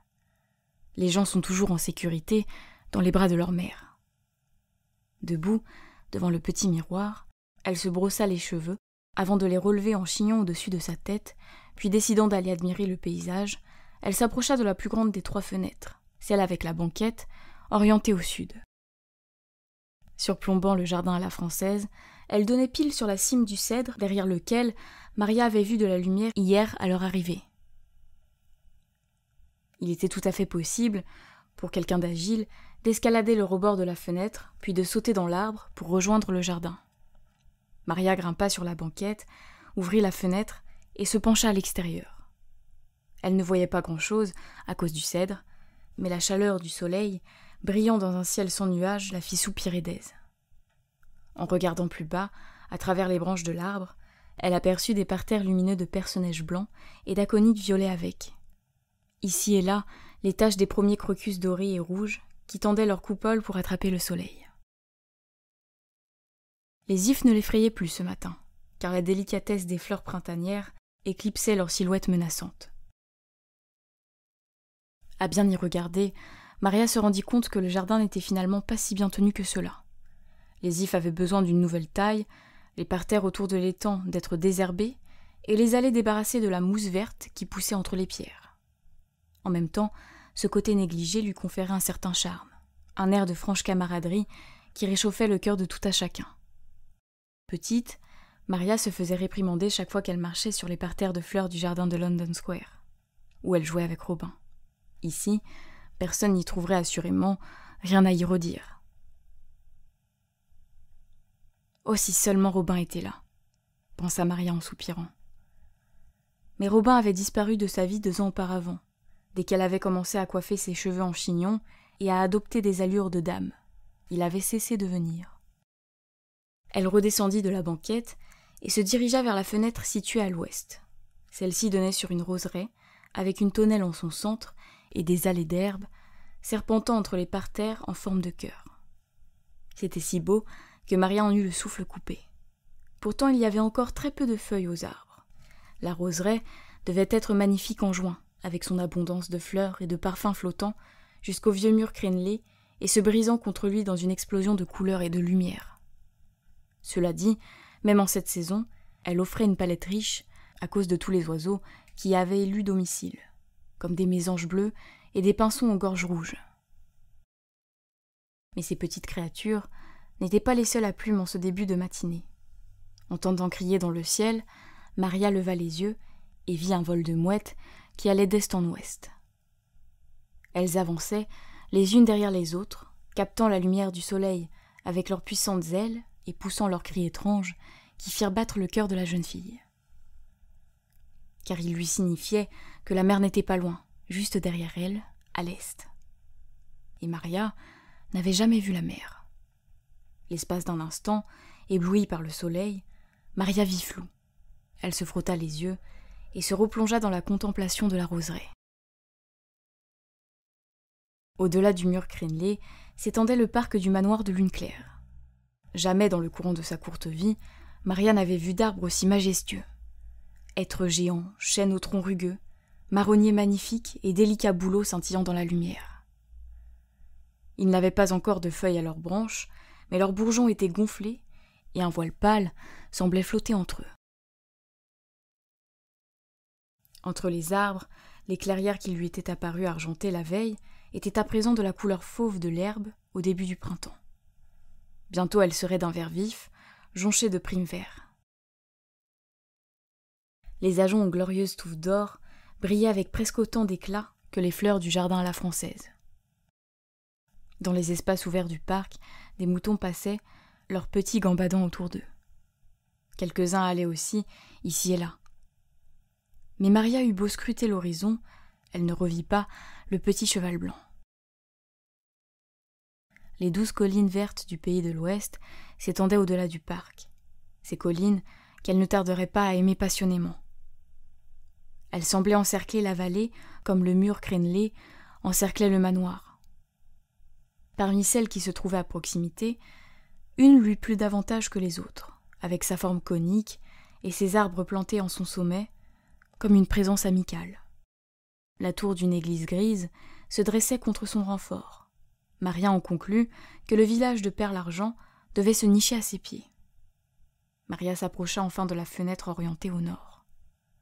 En dessous s'élevait le toit du manoir. Un enchevêtrement de vieilles tuiles couvertes de mousse, exposées aux intempéries, rejoignait le mur crénelé. De l'autre côté, une forêt de pins poussait jusqu'au versant d'une colline. Maria frissonna. Elle était si sombre, dense et mystérieuse. C'est de là qu'avait surgi l'inquiétant Wolf, se souvint-elle. Alors qu'elle se remémorait les paroles de son cousin, elle entendit un coq chanter quelque part dans les profondeurs de la forêt, et son chant, habituellement rassurant, avait quelque chose de menaçant. Un aboiement impérieux attira tout à coup l'attention de Maria. Wiggins s'était réveillé et réclamait sa promenade matinale. À Londres, Maria le sortait toujours avant le petit déjeuner et il ne voyait pas pourquoi on changerait ses habitudes. Il n'y avait rien de tel qu'un bol d'air frais pour faciliter la digestion. « Allez, viens Wiggins !» dit Maria en attrapant son chapeau, sa cravache et ses gants avant de s'élancer dans l'escalier de la tour. Arrivée en bas des marches, elle ouvrit la porte et se retrouva dans le petit salon. Maria ne l'avait pas vraiment bien regardée la veille, mais à présent que la lumière du soleil entrait à flot et qu'un feu pétillait dans la cheminée, elle vit que c'était une très belle pièce, lambrisée de chêne, mais curieusement, peu visitée. Pourtant, tous les objets qui s'y trouvaient semblaient réclamer que l'on se serve d'eux. Seulement, comme il s'agissait d'un petit salon de dames, et qu'aucune femme n'avait franchi le seuil de lune claire depuis 20 ans, leurs cris n'avaient pas été entendus. Maria étant dans les lieux, il le saurait maintenant. Sans se rendre compte tout à fait de ce qu'elle faisait, la jeune fille vola tel un oiseau jusqu'au vieux clavecin, s'assit sur le tabouret, et après avoir jeté son chapeau, ses gants et sa cravache, fit courir ses doigts sur les touches. Il y avait un clavecin dans la maison de Londres, et Miss Héliotrope lui avait donné des cours et appris à chanter.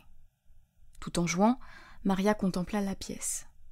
La fenêtre, dans laquelle s'insérait une banquette, donnait sur la roseraie. Sa proximité expliquait-elle la présence de toutes ces roses dans le salon?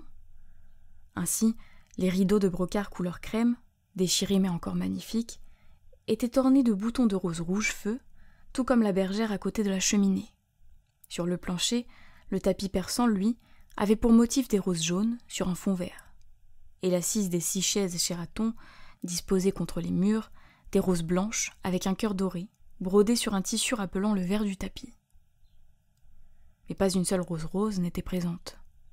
Apparemment, le décorateur de cette pièce n'aimait pas cette couleur. « Quelle drôle de coïncidence, se dit Maria. Parce que moi non plus je n'aime pas le rose. Cette couleur ne sied pas du tout à celle de mes cheveux. » Tandis qu'elle continuait de jouer, ses yeux se posèrent sur une gracieuse cheminée de style à dents. Son manteau ouvragé se prolongeait sur le dessus en un cadre paré de délicats piliers de part et d'autre, avec gravé dans le bois la devise suivante. « Le royaume appartient à l'âme vaillante et à l'esprit pur dont les cœurs sont joyeux et aimants. » Une étrange petite peinture à l'huile ornait l'intérieur du cadre. Maria dut la fixer longtemps avant d'en comprendre le sujet, mais quand elle vit enfin de quoi il s'agissait, son cœur se serra. Car elle représentait un petit cheval d'un blanc immaculé, trottant dans une clairière aux côtés d'une bête, dont le pelage fauve la fit penser à Wolfe. Bien que les couleurs de la peinture soient passées au point qu'il était difficile de distinguer les silhouettes des deux animaux, il émanait d'eux une impression de bonheur, comme s'ils s'aimaient et appréciaient leur compagnie à chacun. Il n'y avait aucun bibelot sur le manteau de la cheminée et aucun autre tableau.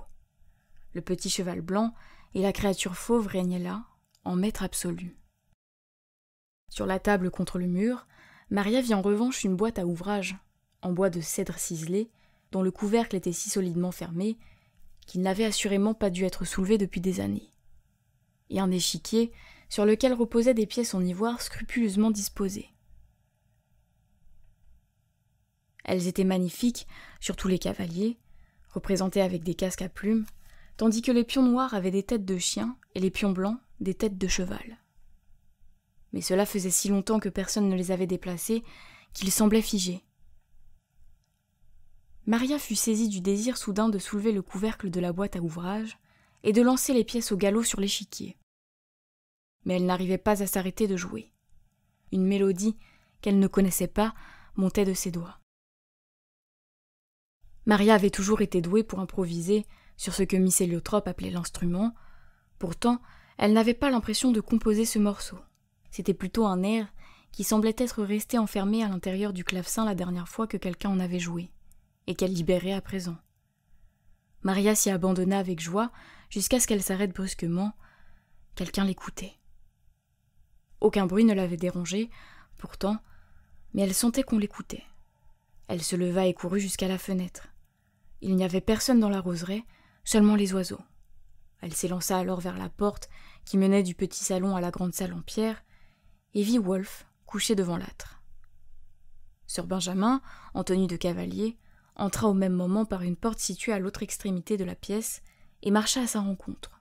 Il lui adressa un sourire, aussi clément et chaleureux que le soleil se levant le premier jour de chaleur de l'année, mais ne fit aucune allusion au clavecin. Maria en conclut qu'il ne l'avait pas entendu jouer. « Avez-vous bien dormi, ma chère ?»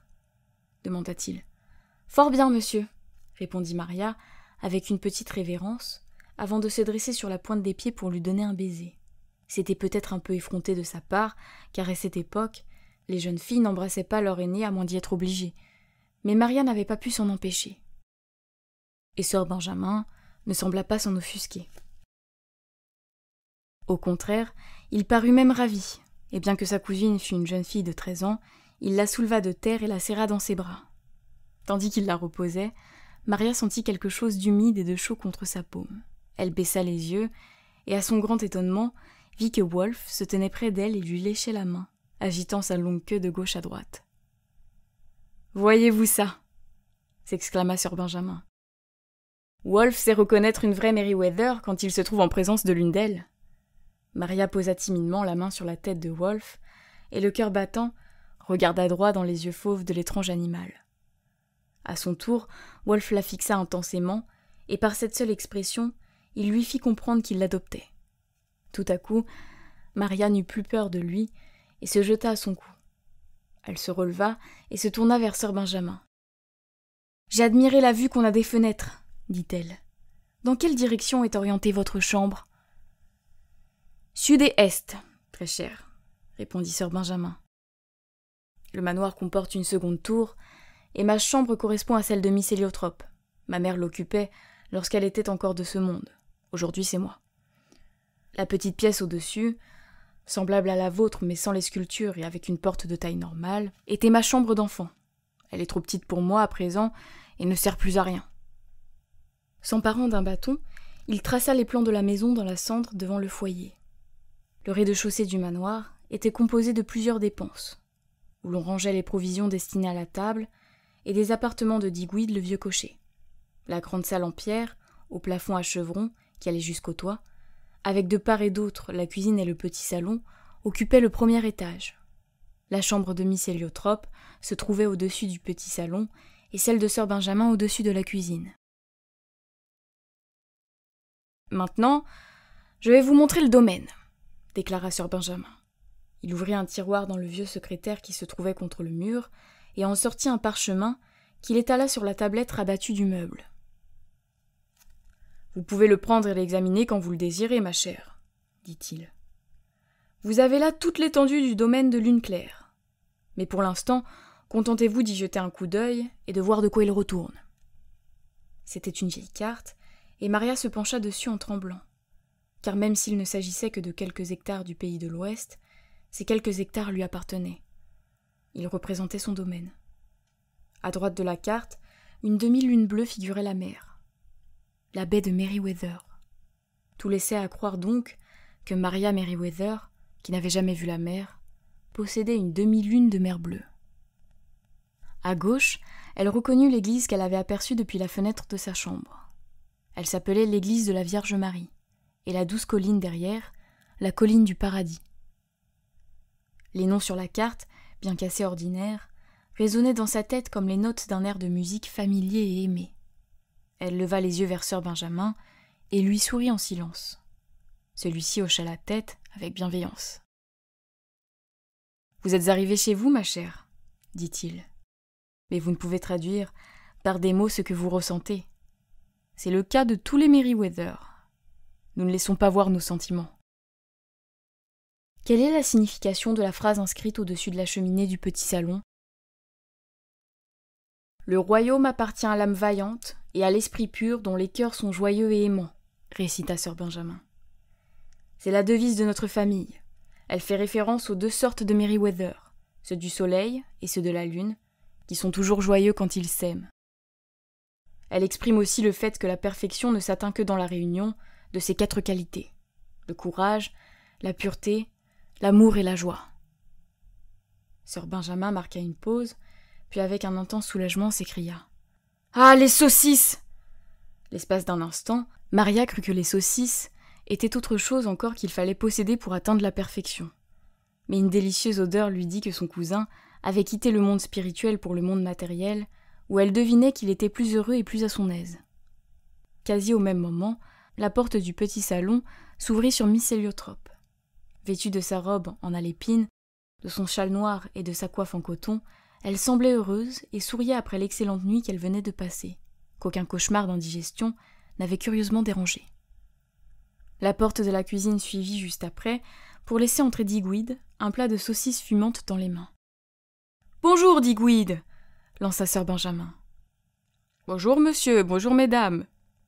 En le voyant à la lumière du jour, sans chapeau, Maria aima aussitôt le vieux Digweed. Il avait de grands yeux bleus innocents, comme ceux d'un bébé, un front ridé et le crâne chauve. À la place de son manteau tout rapiécé, il portait une veste gris souris, un gilet et un tablier en cuir noué à la taille. Tout en adressant un large sourire à Maria et à Miss Héliotrope, il déposa les saucisses sur la table, avec un geste qui semblait les implorer de les finir toutes. Mais elles n'eurent pas que des saucisses pour le petit déjeuner. Digweed apporta également un énorme jambon, des œufs coques, du café, du thé, du pain tout chaud, du miel, de la crème avec une épaisse croûte jaune sur le dessus, du beurre baratté et du lait tout juste trait. Le choix était si vaste et délicieux que Maria mangea comme jamais, tout comme Wiggins, dont le plat de porcelaine verte, qui avait été sorti de la valise, se trouvait à présent devant l'âtre, rempli de saucisses fumantes, grâce aux bons soins de sir Benjamin en personne. Wolfe prenait toujours ses repas dans la cuisine, car il avait un faible pour la viande crue, et ne savait pas très bien se tenir à table. Même Miss Héliotrope, encouragée sans doute par sa nuit calme, alla jusqu'à prendre un œuf coq. Quant à sir Benjamin, il enfourna une quantité de nourriture incroyable. Craignant que l'appétit dans la famille n'aille de pair avec une corpulence comme la sienne, Maria hésita à prendre des saucisses et des œufs. « N'ayez pas peur, ma chère, » la rassura sir Benjamin. « Seuls les Merryweather du soleil deviennent gros.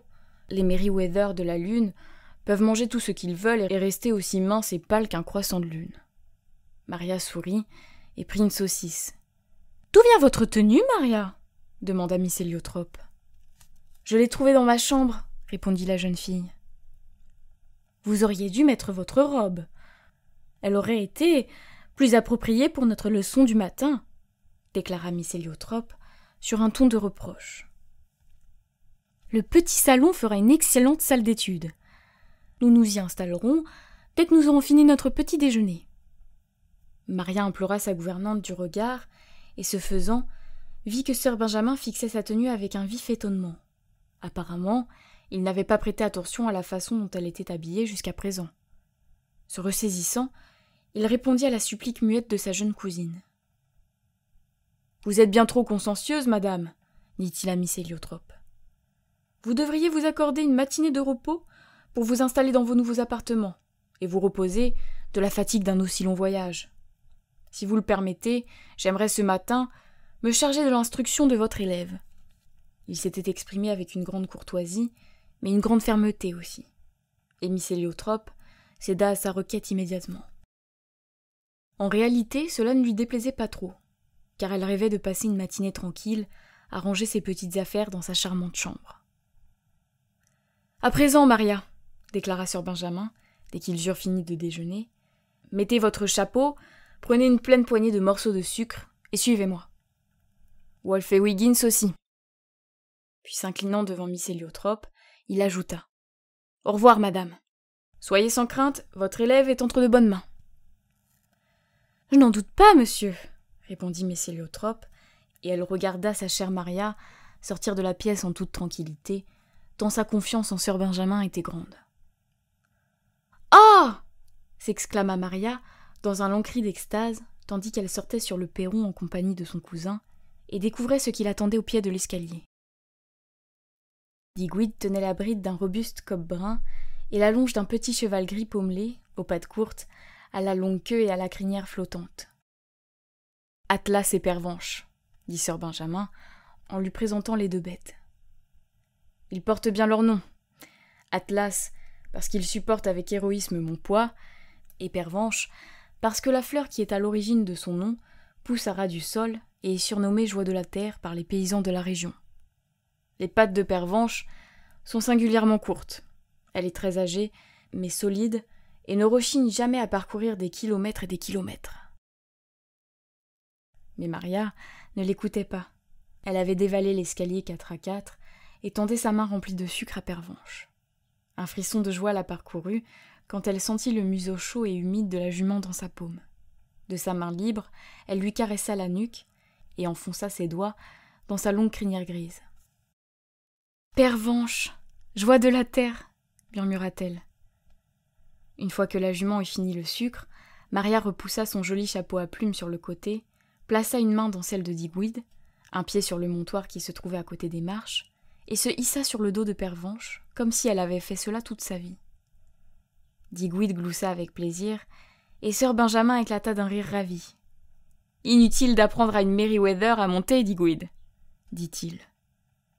« Et ce serait à mon avis insulter notre jeune maîtresse que de la mener par la longe.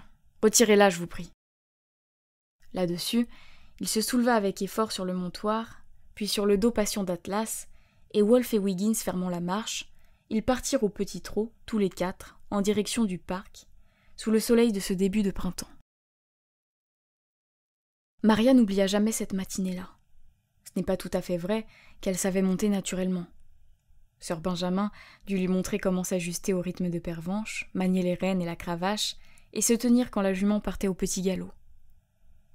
Mais elle apprit en 2 heures ce que la majorité des filles de son âge mettaient 2 semaines à comprendre, car elle n'avait pas peur et après chaque chute se relevait, légèrement étourdie, pour remonter aussitôt dans un éclat de rire avant même que sœur Benjamin n'ait eu le temps de s'arrêter. Absolument enchanté, celui-ci remarqua qu'elle avait du cran et de l'adresse, et cette entente avec sa monture, qui faisait d'elle une vraie cavalière. Pervenche aussi semblait enchantée, et se montra la plus coopérative possible au cours de cette première leçon d'équitation. De toute évidence, elle avait eu le coup de foudre pour Maria, comme Maria pour elle. « Écoutez, ma chère, » alors qu'il revenait vers le manoir. « Vous pouvez aller où vous voulez, dans la vallée, en compagnie de Wolfe et de Pervenche. Mais seulement en leur compagnie, et jamais seule. » Maria leva les yeux vers son cousin, avec surprise et ravissement. Car à cette époque, il n'était pas correct pour une jeune fille d'aller où bon lui semblait sans chaperon, une coutume qui avait toujours irrité l'indépendante Maria. « Vous voulez dire que je peux aller au village, à la baie de Merryweather et la colline du Paradis, sans vous demander votre permission ?» se fit-elle préciser en n'en croyant pas ses oreilles. « Pas la baie des Merryweather, » répondit sœur Benjamin. « C'est là la seule exception. Je ne tiens pas à ce que vous y allez, et je vais vous dire pourquoi. Les pêcheurs ne sont pas vraiment fréquentables. Ils ne sont pas en bons termes avec les gens du village, ni avec nous, au manoir. Ce qui est regrettable, car ils refusent de nous vendre leurs poissons, et un peu de poisson serait agréable de temps en temps. Le poisson que nous mangeons provient du bourg au-delà de la colline, où se tient un marché, et il n'est malheureusement pas toujours frais.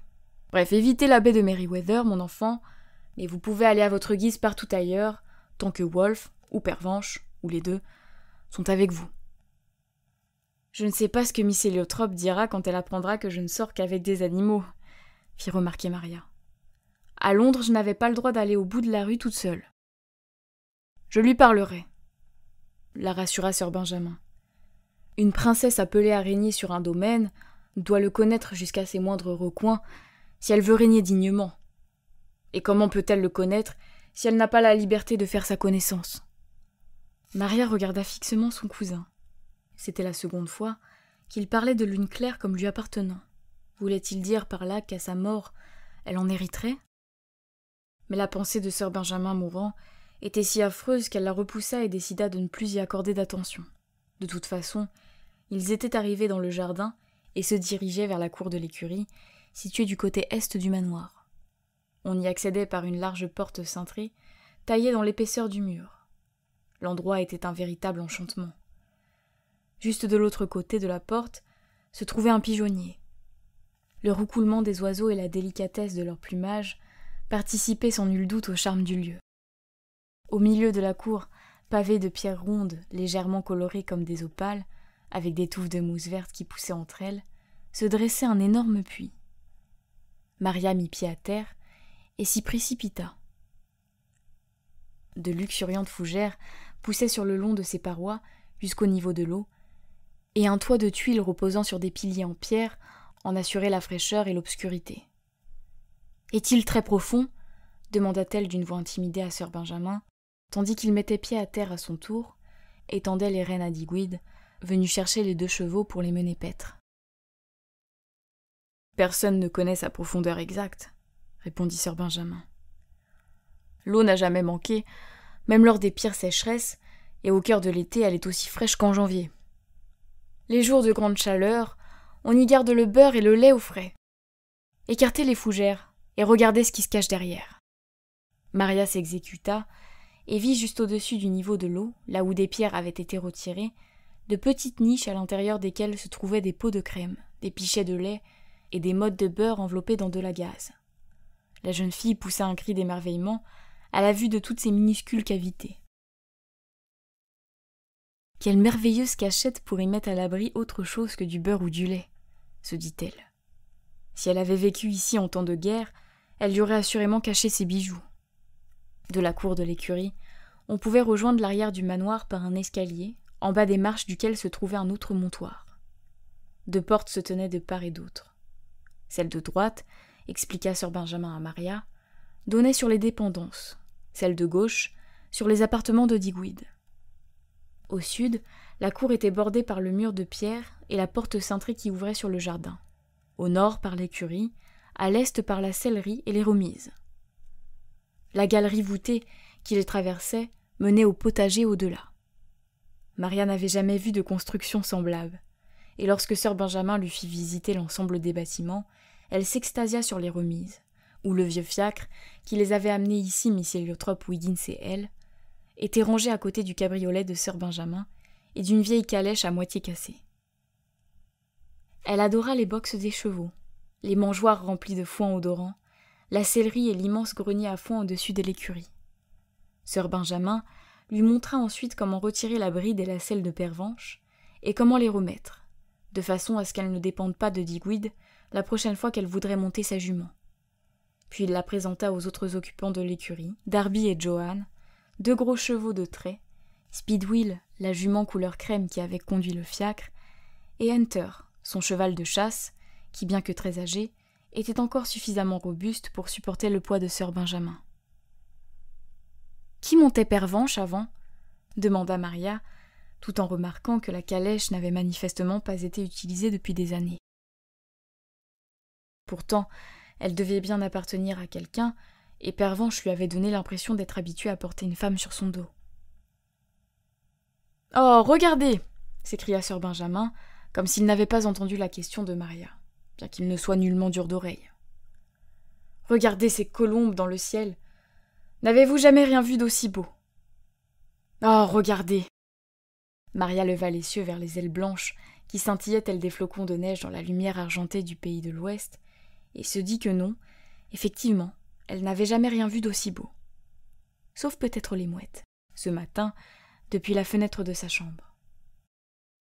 « Nous avons juste le temps d'aller admirer le potager avant de rentrer déjeuner, » continua sir Benjamin, tout en entraînant la jeune fille vers la galerie. Le potager aussi était un enchantement. Toutes sortes d'arbres fruitiers poussaient le long des vieux murs en pierre qui l'entouraient. Un mûrier, si vieux que ses branches étaient attachées avec des chaînes, se dressait en son centre avec un banc à côté. Et tout autour, entre d'étroites allées pavées, s'étendaient les carrés de légumes, avec des parterres de fraises, des framboisiers, des groseilles et des planches d'herbes aromatiques. Malheureusement, comme aucun jardinier ne l'entretenait régulièrement, les mauvaises herbes abondaient. Sir Benjamin lui expliqua presque en s'excusant que Digweed y travaillait quand il le pouvait, ainsi que lui-même et le jeune berger, mais ce n'était de toute évidence pas suffisant. « Un jeune berger, » se dit Maria. « C'est curieux, je ne l'ai pas encore vu. » Et tout à coup, elle éprouva une joie absurde à l'idée qu'un jeune garçon venait là de temps en temps. Une porte dans le mur est menait au verger. Sir Benjamin l'ouvrit pour que Maria puisse voir les vieux pommiers aux troncs noueux, couverts de lichens, les poiriers, les cerisiers et les néfliers. Dans l'herbe qui poussait à leurs pieds, quelques perce-neige pointaient. Bientôt, promit sir Benjamin à Maria, Quand elle se tiendrait au milieu des arbres et lèverait les yeux, elle verrait à peine le ciel à cause de la voûte formée par les fleurs roses et blanches. Alors qu'il retraversait le potager en direction de la cour de l'écurie, Maria remarqua un seau, à gauche de la galerie. Et juste au-dessus, une petite fenêtre treillissée, avec des pots de géranium, couleur rose saumon. De quelle fenêtre s'agissait-il ? Les remises à gauche et à droite de la galerie allaient jusqu'au toit, et Maria n'avait pas vu de second étage lorsqu'elle les avait visitées. Y avait-il une pièce au-dessus de la galerie ? Elle s'apprêtait à interroger Sir Benjamin, quand il sortit sa montre à gousset et s'exclama avec surprise. « Grand Dieu, comme le temps file ! Nous avons à peine le temps de nous changer avant de passer à table. » Le reste de la journée s'écoula rapidement. Miss Héliotrope et Maria déjeunèrent avec Sir Benjamin, puis s'installèrent dans le petit salon, où Maria joua du clavecin et chanta pour son cousin, tandis que Miss Héliotrope somnolait dans le fauteuil à oreilles. Puis Digweed leur apporta le thé, et Maria servit tout le monde. Pendant que Sir Benjamin vaquait ensuite à ses occupations, Miss Héliotrope et Maria lurent et brodèrent. Puis ce fut l'heure de dîner, et ensuite celle d'aller se coucher. Ce n'est cependant pas avant d'être dans son lit, et sur le point de s'endormir, qu'il vint tout à coup à l'esprit de Maria qu'elle n'avait pas vu la cuisine, ni Zacharia le chat, qui sans nul doute vivait là. Demain matin, se dit-elle, demain matin avant le petit déjeuner, j'irai voir la cuisine. Et Zacharia.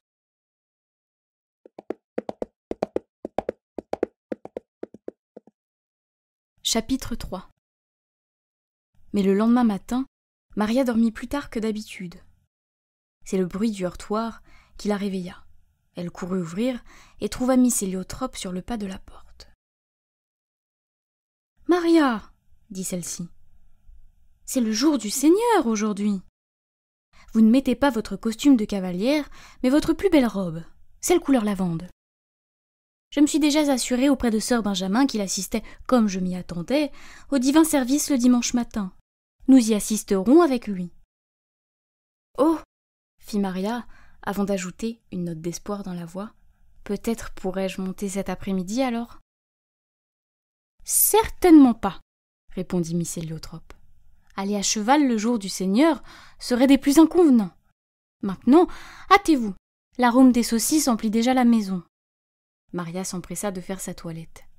Comme la veille, elle trouva de l'eau chaude dans l'aiguillère, puis elle s'habilla près du feu que la mystérieuse bonne âme avait allumé pour elle pendant son sommeil. Elle n'eut pas besoin de chercher bien loin sa robe couleur lavande. Elle était là, sur la commode, soigneusement pliée, avec son manteau du dimanche, ses mitaines en soie, son chapeau à bride et son manchon en velours pourpre, brodés l'un et l'autre de molleton blanc. Juste à côté, Maria découvrit un bréviaire fermé par une attache dorée et un petit bouquet de violettes, des gouttelettes de rosée encore sur les pétales. Elle prit le livre de prière, défit l'attache et l'ouvrit. C'était manifestement un très vieux livre, dont les pages avaient jauni avec le temps. Sur la première, tracée d'une écriture délicate, on pouvait lire les 2 lettres AM et la devise de la famille. Maria sourit, puis cligna des paupières, brusquement saisie d'une émotion qui lui fit monter les larmes aux yeux. « Je dirai bien mes prières, AM, je vous le promets. Je les dirai du mieux que je le peux, » murmura-t-elle du bout des lèvres. Puis elle enfila sa robe du dimanche et glissa le bouquet de violettes dans une boutonnière. Sir Benjamin s'était lui aussi bien habillé pour se rendre à l'église. Il portait un très beau gilet, brodé de roses et d'œillets, le foulard en dentelle au niton qu'il arborait le soir de leur arrivée, et sa perruque blanche. À la place de sa veste de cavalier et de sa culotte de cheval, il avait un manteau de velours de la couleur des murs et des hauts de chausses. À ses pieds, des chaussures noires, et à son annulaire droit son rubis. Le manteau et les hauts de chausses, lustrés aux coutures, devaient cependant le serrer, car lorsqu'il s'assit à la table du petit déjeuner, il prit 1000 précautions pour éviter tout craquement de sinistres présages.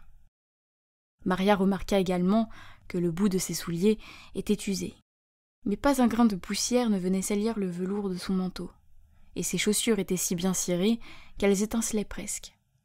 Il s'était également rasé de près, et selon toute apparence frottait le visage rigoureusement, car ses joues brillaient presque du même éclat que ses chaussures.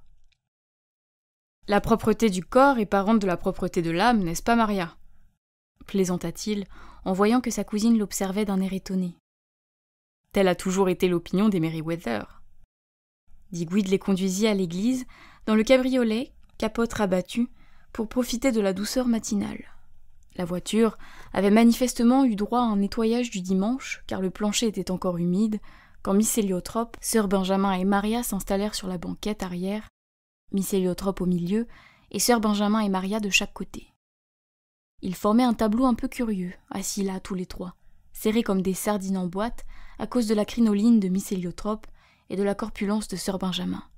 Sans compter que Miss Héliotrope avait son ombrelle et son réticule, et qu'ils tenaient tous leurs livres de prière sur les genoux. Mais bien qu'à l'étroit, ce n'était rien comparé à Digweed qui voyageait, lui avec le plus gros instrument de musique que Maria avait jamais vu. Il faut dire qu'il faisait 2 fois la taille de Digweed. « Une contrebasse », expliqua Sir Benjamin. Digweed en joue à l'église.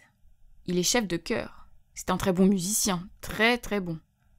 Digweed sourit, fit avancer Darby et Joanne en leur lançant un sonore U, et ils partirent, suivis du regard par Wolfe et Wiggins, restés en bas des marches de l'escalier. « Wolfe ne va pas manger Wiggins, n'est-ce pas ?» demanda Maria, en remarquant comme Wiggins paraissait minuscule à côté de Wolfe. « Bien sûr que non !» s'empressa de la rassurer Sir Benjamin.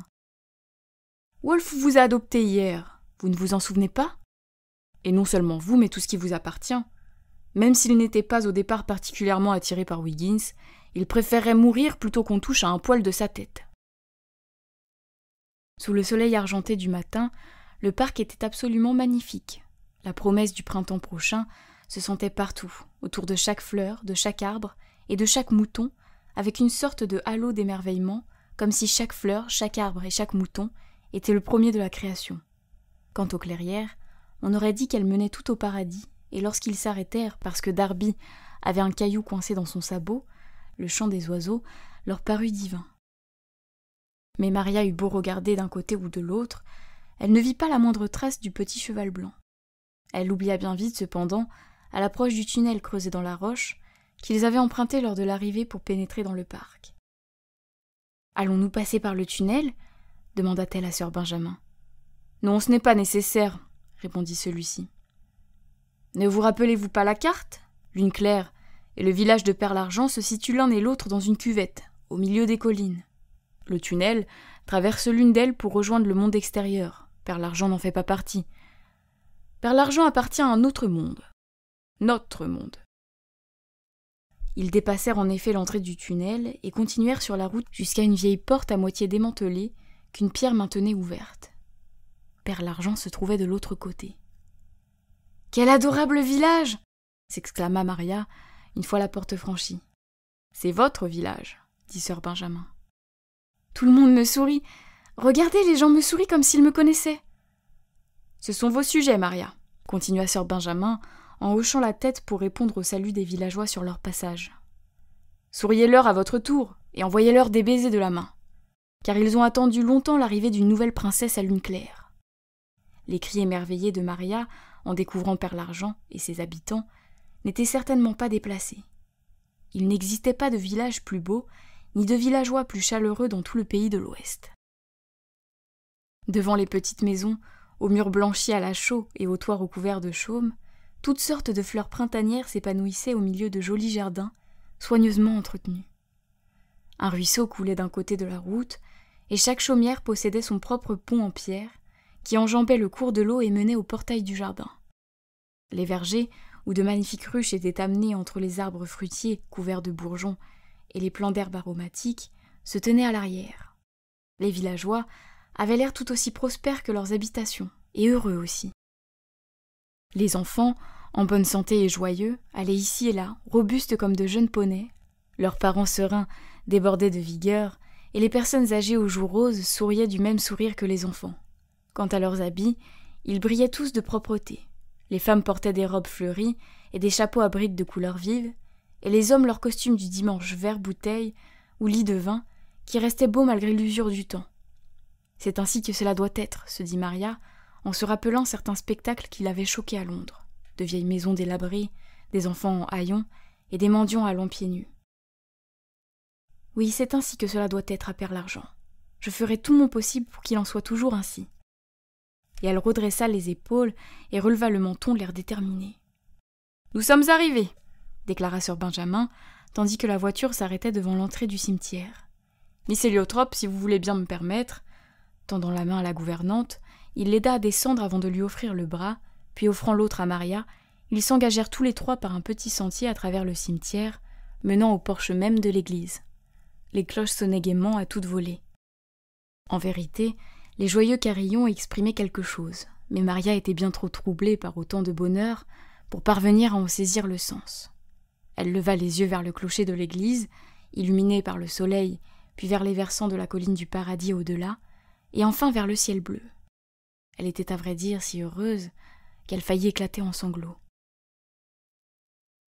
L'église était tout aussi jolie à l'intérieur, avec ses majestueuses colonnes qui se dressaient telles des arbres et ses arcs qui s'élançaient comme un cri de joie à la rencontre de la grande voussure du toit.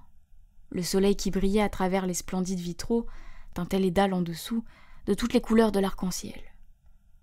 À gauche des marches menant au chœur se trouvait une chaire, et à droite une chapelle ancienne à laquelle on accédait par une petite porte à travers laquelle Maria aperçut un chevalier en armure étendu sur une pierre tombale. À sa vue, le cœur de la jeune fille se serra, car elle devina que cette chapelle était le tombeau d'un Merryweather, et que ce chevalier était son ancêtre. Sous la fenêtre orientée à l'est se tenait l'autel, une simple table de pierre recouverte d'une nappe de lin blanc. Au pied, un grand pichet en terre cuite était rempli de branches d'ajonc. Les bonnes manières lui défendant de tourner la tête pour regarder autour d'elle, Maria devina cependant au bruit des chaises qui raclaient le sol, des voix étouffées et du son des instruments à cordes qui s'accordaient, qu'une galerie latérale se trouvait de l'autre côté de la porte ouest et que l'orchestre du village, avec les violons, les violoncelles et la contrebasse de Digweed, était déjà arrivé. Le long des prie-dieu en bois, de nombreux fidèles s'étaient rassemblés, dont Maria ne vit, en passant, que les bonnets des femmes et les têtes nues des hommes. Bientôt, lorsque les villageois qu'elle avait vus à l'extérieur entreraient à leur tour, l'église serait pleine, car les habitants de Perle-Argent aimaient leur église. Arrivé devant le banc fermé réservé aux Merryweather, juste sous la chaire, sir Benjamin fit signe à Maria et miss Héliotrope d'entrer. Il les suivit et referma la porte derrière lui. À présent, Maria ne voyait plus rien de l'église, à l'exception du plafond, des arcs et de la partie supérieure de la chaire, car les murs qui les entouraient étaient si hauts qu'on aurait dit une petite pièce. Il y avait de la place sur le banc pour toute une famille, et une grande famille qui plus est. Un père, une mère et leurs 10 enfants auraient très bien pu s'asseoir là et être à l'aise, songea Maria. Et lorsqu'elle se mit à compter les coussins d'agenouilloirs, devant chaque siège, elle remarqua qu'ils étaient au nombre de 12, en ordre de taille, du plus grand pour le chef de famille, au plus petit à peine plus gros qu'un champignon, pour le dernier né. Une étagère longeait le mur opposé, suffisamment large pour que le père et ses fils y déposent leurs chapeaux, et la mère et ses filles leurs réticules et leurs ombrelles. S'agenouillant sur un coussin de taille moyenne, son manchon se balançant au bout de sa chaîne et son livre de prière posé sur la tablette devant elle, Maria se couvrit le visage de ses mains gantées avec un sentiment de joie, car dans cette église, comme au manoir, elle se sentait chez elle. « Habitants de la terre, accueillons le Seigneur en chantant !» La voix puissante qui s'éleva brusquement au-dessus d'elle la fit sursauter. On aurait dit le son d'une trompette annonçant la fin du monde. Maria se redressa, s'attendant presque à voir le toit de l'église s'ouvrir comme la cosse d'un pois, et le ciel au-dessus se dérouler tel un parchemin pour laisser passer les anges. Mais rien de tel ne se produisit, bien sûr. Maria venait seulement d'entendre la voix du révérend Parson, le vieux pasteur, annonçant le premier hymne. Mais quelle voix! Dire qu'elle pensait que celle de sir Benjamin était forte, à côté ce n'était rien. De la même manière, si elle avait trouvé que son cousin était un vieux monsieur à l'air bizarre, question bizarrerie, il n'arrivait pas à la cheville du vieillard dans la chair. Se tenant juste en dessous de lui, sa sérénité retrouvée, son livre de prière dans les mains et son manchon toujours suspendu à sa chaîne, Maria leva les yeux et l'observa. À son tour, le pasteur la dévisagea avec un regard scrutateur qui lui rappela celui de sir Benjamin le soir de son arrivée. Puis il lui adressa un petit sourire que Maria lui rendit, et cet échange scella entre eux l'amitié éternelle qui allait les lier. Il n'y a pas de doute que ce vieil homme, plus proche d'un épouvantail qu'autre chose, était tout à fait extraordinaire. Très grand et très maigre, il avait un visage tanné, des traits fins, de très belles mains qu'il agitait quand il parlait, au point qu'elle donnait l'impression de parler elle aussi, et une longue chevelure blanche qui retombait presque sur sa soutane. Bien que visiblement âgé, ses yeux noirs sous des sourcils blancs et touffus lançaient des flammes, et sa voix semblait suffisamment puissante pour réveiller les morts. Merveilleusement claire, elle avait toutefois un tout petit accent étranger qui lui conférait charme et originalité. « À présent, braves gens de Perle-Argent !» s'écria-t-il en parcourant de son regard de feu la congrégation réunie devant lui. « Nous allons tous chanter les louanges du Seigneur avec notre cœur et notre âme. » Puis jetant un coup d'œil vers le chœur, dans la galerie, il ajouta. « Et vous autres là-bas, faites résonner vos instruments !» Sortant tout à coup de dessous sa chair un violon qu'il coinça sous son menton, il leva le bras droit, l'archait dans la main, et l'abaissant sur les cordes, entonna un psaume de David et fit chanter ses ouailles, avec quelque chose de la fougue d'un officier de cavalerie, lançant ses hommes à l'assaut. Quel vacarme! Dans la galerie, on aurait dit que les violonistes, les violocénistes et digouides étaient possédés. Bien qu'elle ne les vît pas, Maria imaginait leurs visages rouges, leurs bras allants et venants et leurs yeux brillants, presque sortis de leurs orbites, tant ils exprimaient ardeur et joie. Quant aux fidèles, tous, des hommes aux femmes en passant par les enfants, chantaient à tue-tête. Maria aussi chanta, jusqu'à en avoir mal à la gorge, tandis qu'à ses côtés, sœur Benjamin braillait de sa voix de stentor et que Miss Héliotrope poussait des trilles. Maria n'avait jamais entendu sa gouvernante chanter ainsi. Elle ne savait même pas qu'elle était capable de produire pareil son. Porté par son imagination débridée, il sembla à Maria qu'au-delà des murs de l'église, c'étaient tous les oiseaux de la vallée qui chantaient, toutes les fleurs et les moutons, les cerfs, les biches et les lapins dans le parc, les bois et les champs et sur les versants des collines. Et plus loin, les vagues de la mer que pourtant elle n'avait jamais vues, qui déferlaient dans la baie de Merryweather, et criaient amen en se brisant sur le rivage. L'hymne enfin s'acheva, et avec un doux bruissement des robes et des jupons du dimanche, et un léger craquement aux coutures des costumes devenus trop petits, les fidèles s'agenouillèrent tandis que le vieux pasteur, posant son violon sur le côté, se leva, les mains jointes sur la poitrine, les yeux fermés, et se mit à prier de sa voix si puissante que si un membre de la congrégation rata un mot ici ou là, c'est qu'il était sourd comme un pot. C'était la première fois que Maria entendait prier ainsi, et l'effet sur elle fut tel qu'elle en trembla d'effroi et de joie. Car le révérend Parson s'adressait à Dieu non comme s'il se trouvait au ciel, mais à ses côtés dans la chair. Et pas uniquement à ses côtés, mais aux côtés de chaque homme, de chaque femme, de chaque enfant présent dans l'église. Dieu devenait vivant, et Maria en était si bouleversée qu'elle avait presque du mal à respirer. Et lorsque le vieux pasteur lit la Bible, son intonation n'avait rien à voir avec celle des pasteurs de Londres, qui donnaient à chacun envie de dormir. Non, lui il lisait les saintes écritures comme si ce qu'elle disait était terriblement excitant. Dépêches dictées sur un champ de bataille, ou lettres écrites la veille et annonçant une grande nouvelle. Quant aux prêches, qui portaient sur la beauté du monde et la nécessité de louer Dieu pour chaque instant de la journée, si l'on ne voulait pas être accusé d'une indescriptible ingratitude, il était aussi violent qu'un orage. À Londres, Maria pensait toujours à sa toilette pendant les sermons, ou s'intéressait aux autres membres de la congrégation.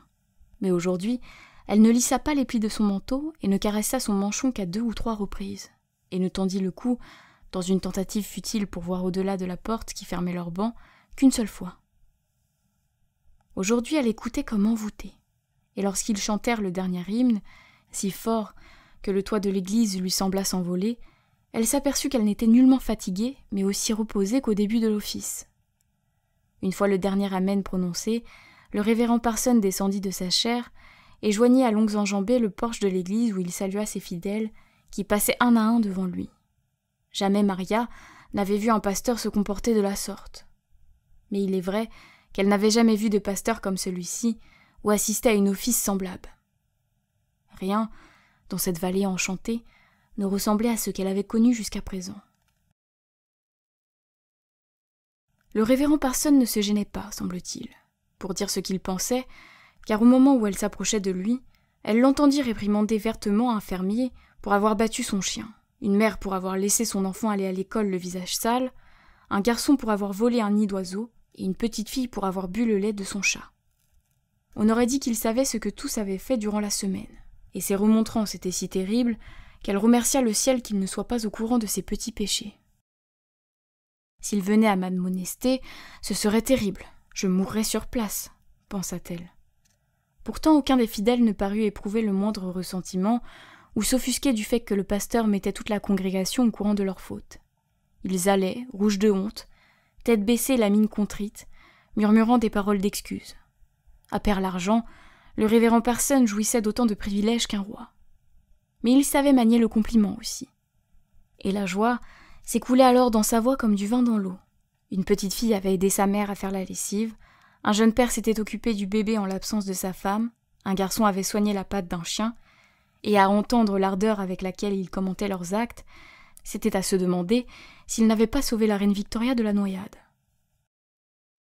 Quand ce fut au tour des gens du manoir d'atteindre le porche de l'église, il prit la main de Miss Héliotrope dans la sienne, et celle-ci s'en trouva toute retournée. Crainte inutile, cependant, car un sourire illumina presque aussitôt le visage du révérend Parson, tel un rayon de soleil sur la neige. « Je vous souhaite la bienvenue, madame, » dit-il. « Votre présence parmi nous est un honneur. » Ils s'observèrent attentivement l'un l'autre, et ce simple échange suffit à tous ceux qui les entouraient pour comprendre qu'ils s'appréciaient. C'est d'ailleurs, avec regret semble-t-il, que le pasteur lâcha la main de Miss Héliotrope pour prendre celle de sœur Benjamin. « J'ai trouvé mercredi dernier dans votre parc un lièvre pris dans un piège, » dit-il, avec une soudaine note de courroux dans la voix.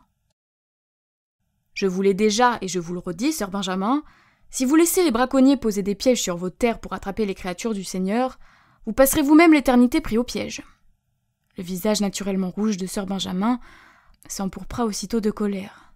« Je n'y suis pour rien, » rétorqua-t-il. « Ce sont ces êtres vils et malfaisants de la baie de Merryweather qui posent des pièges sur mes terres. »« Je ne tolérerai aucune excuse de la sorte, » répliqua le révérend Parson. « Dieu a remis ces terres entre vos mains, et c'est à vous d'en protéger jusqu'à la moindre parcelle.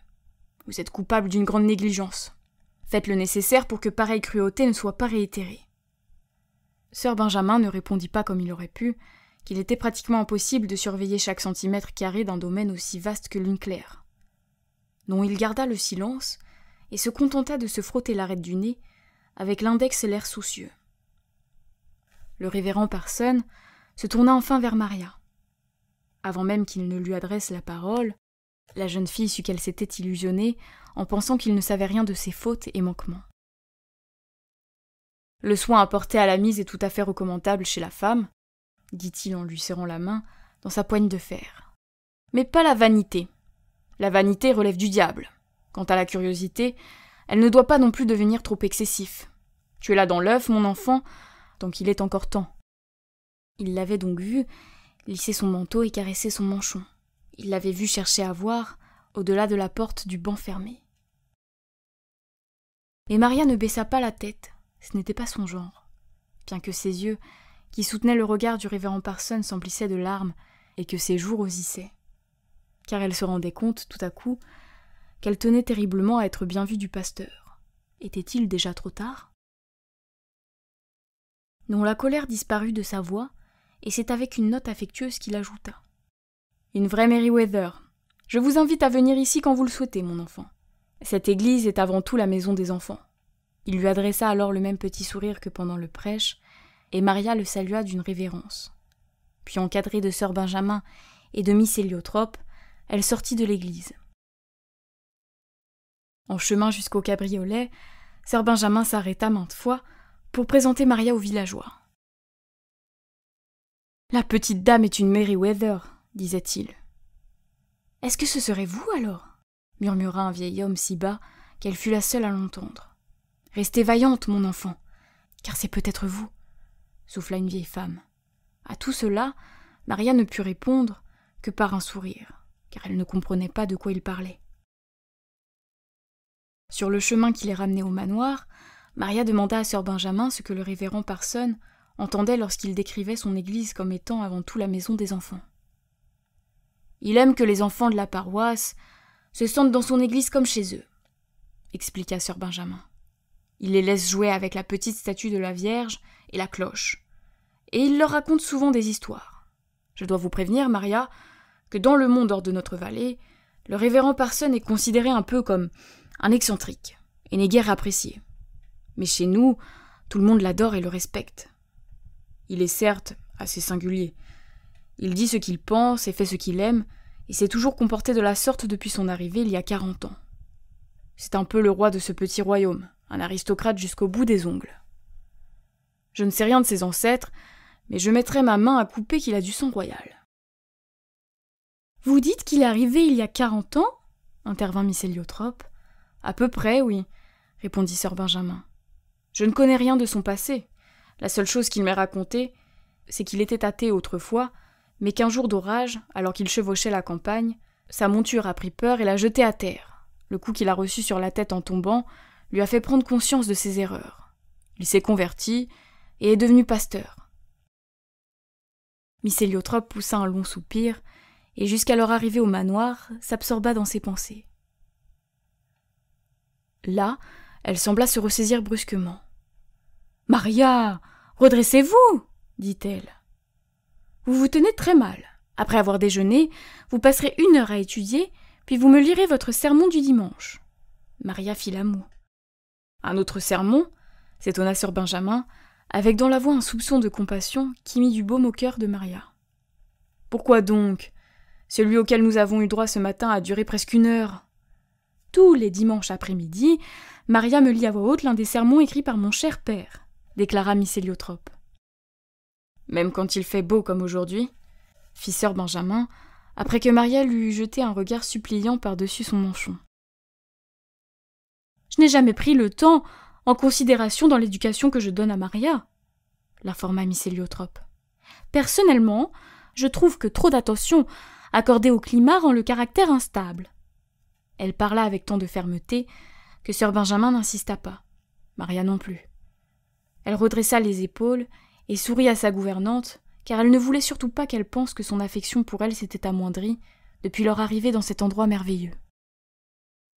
Où qu'elle soit, quoi qu'elle fasse, et aussi sympathiques soient les personnes qu'elle allait rencontrer dans sa nouvelle vie, Maria aimerait toujours sa chère et bonne Miss Héliotrope. Pendant ce temps, sir Benjamin avait sombré dans une sombre rêverie. De temps à autre, Maria l'entendait marmonner. « Un piège ! Ils recommencent leur manigance. Quand cela prendra-t-il donc fin ?» Dans le petit salon, après le déjeuner, assise à sa table de travail sur laquelle se trouvait le globe, les livres, les plumes, les crayons, les pinceaux et les aquarelles qui composaient tout l'attirail nécessaire à son éducation, Maria se demanda de quoi son cousin parlait. Qu'est-ce qui ne prendrait pas fin ? Ces hommes mal intentionnés, qui refusaient de vendre leurs poissons aux villageois, posaient des pièges dans le parc de Lune Claire, représentaient-ils une menace sérieuse au bonheur de la vallée ? Les gens de Merryweather lui étaient apparus prospères et heureux, mais souvent, les gens ne montraient pas les soucis qui les minaient, et elle ne voulait pas que ces sujets aient de soucis. « Je trouverai ce qui ne va pas, » se dit-elle, « et je le corrigerai. Je serai... Comment avait dit la vieille femme ? Celle-là. » Elle éclata de rire, car si sir Benjamin, qui savait de quoi il retournait, n'était pas parvenue à arranger les choses, comment le pourrait-elle, elle qui n'était au courant de rien ? « Eh bien, je le découvrirai, » décida-t-elle. Quand Miss Héliotrope entra avec le livre de sermons de son père, Maria était penchée sur sa table de travail, avec l'air si déterminé qu'elle pensa que la jeune fille allait se rebeller et refuser de lire l'un des sermons. Mais Maria releva la tête et lui sourit affectueusement, puis elle prit le livre et lut à voix haute, plus admirablement que jamais. « Cher enfant, » songea Miss Héliotrope. Le manoir de Lune Claire semble avoir une très bonne influence sur elle.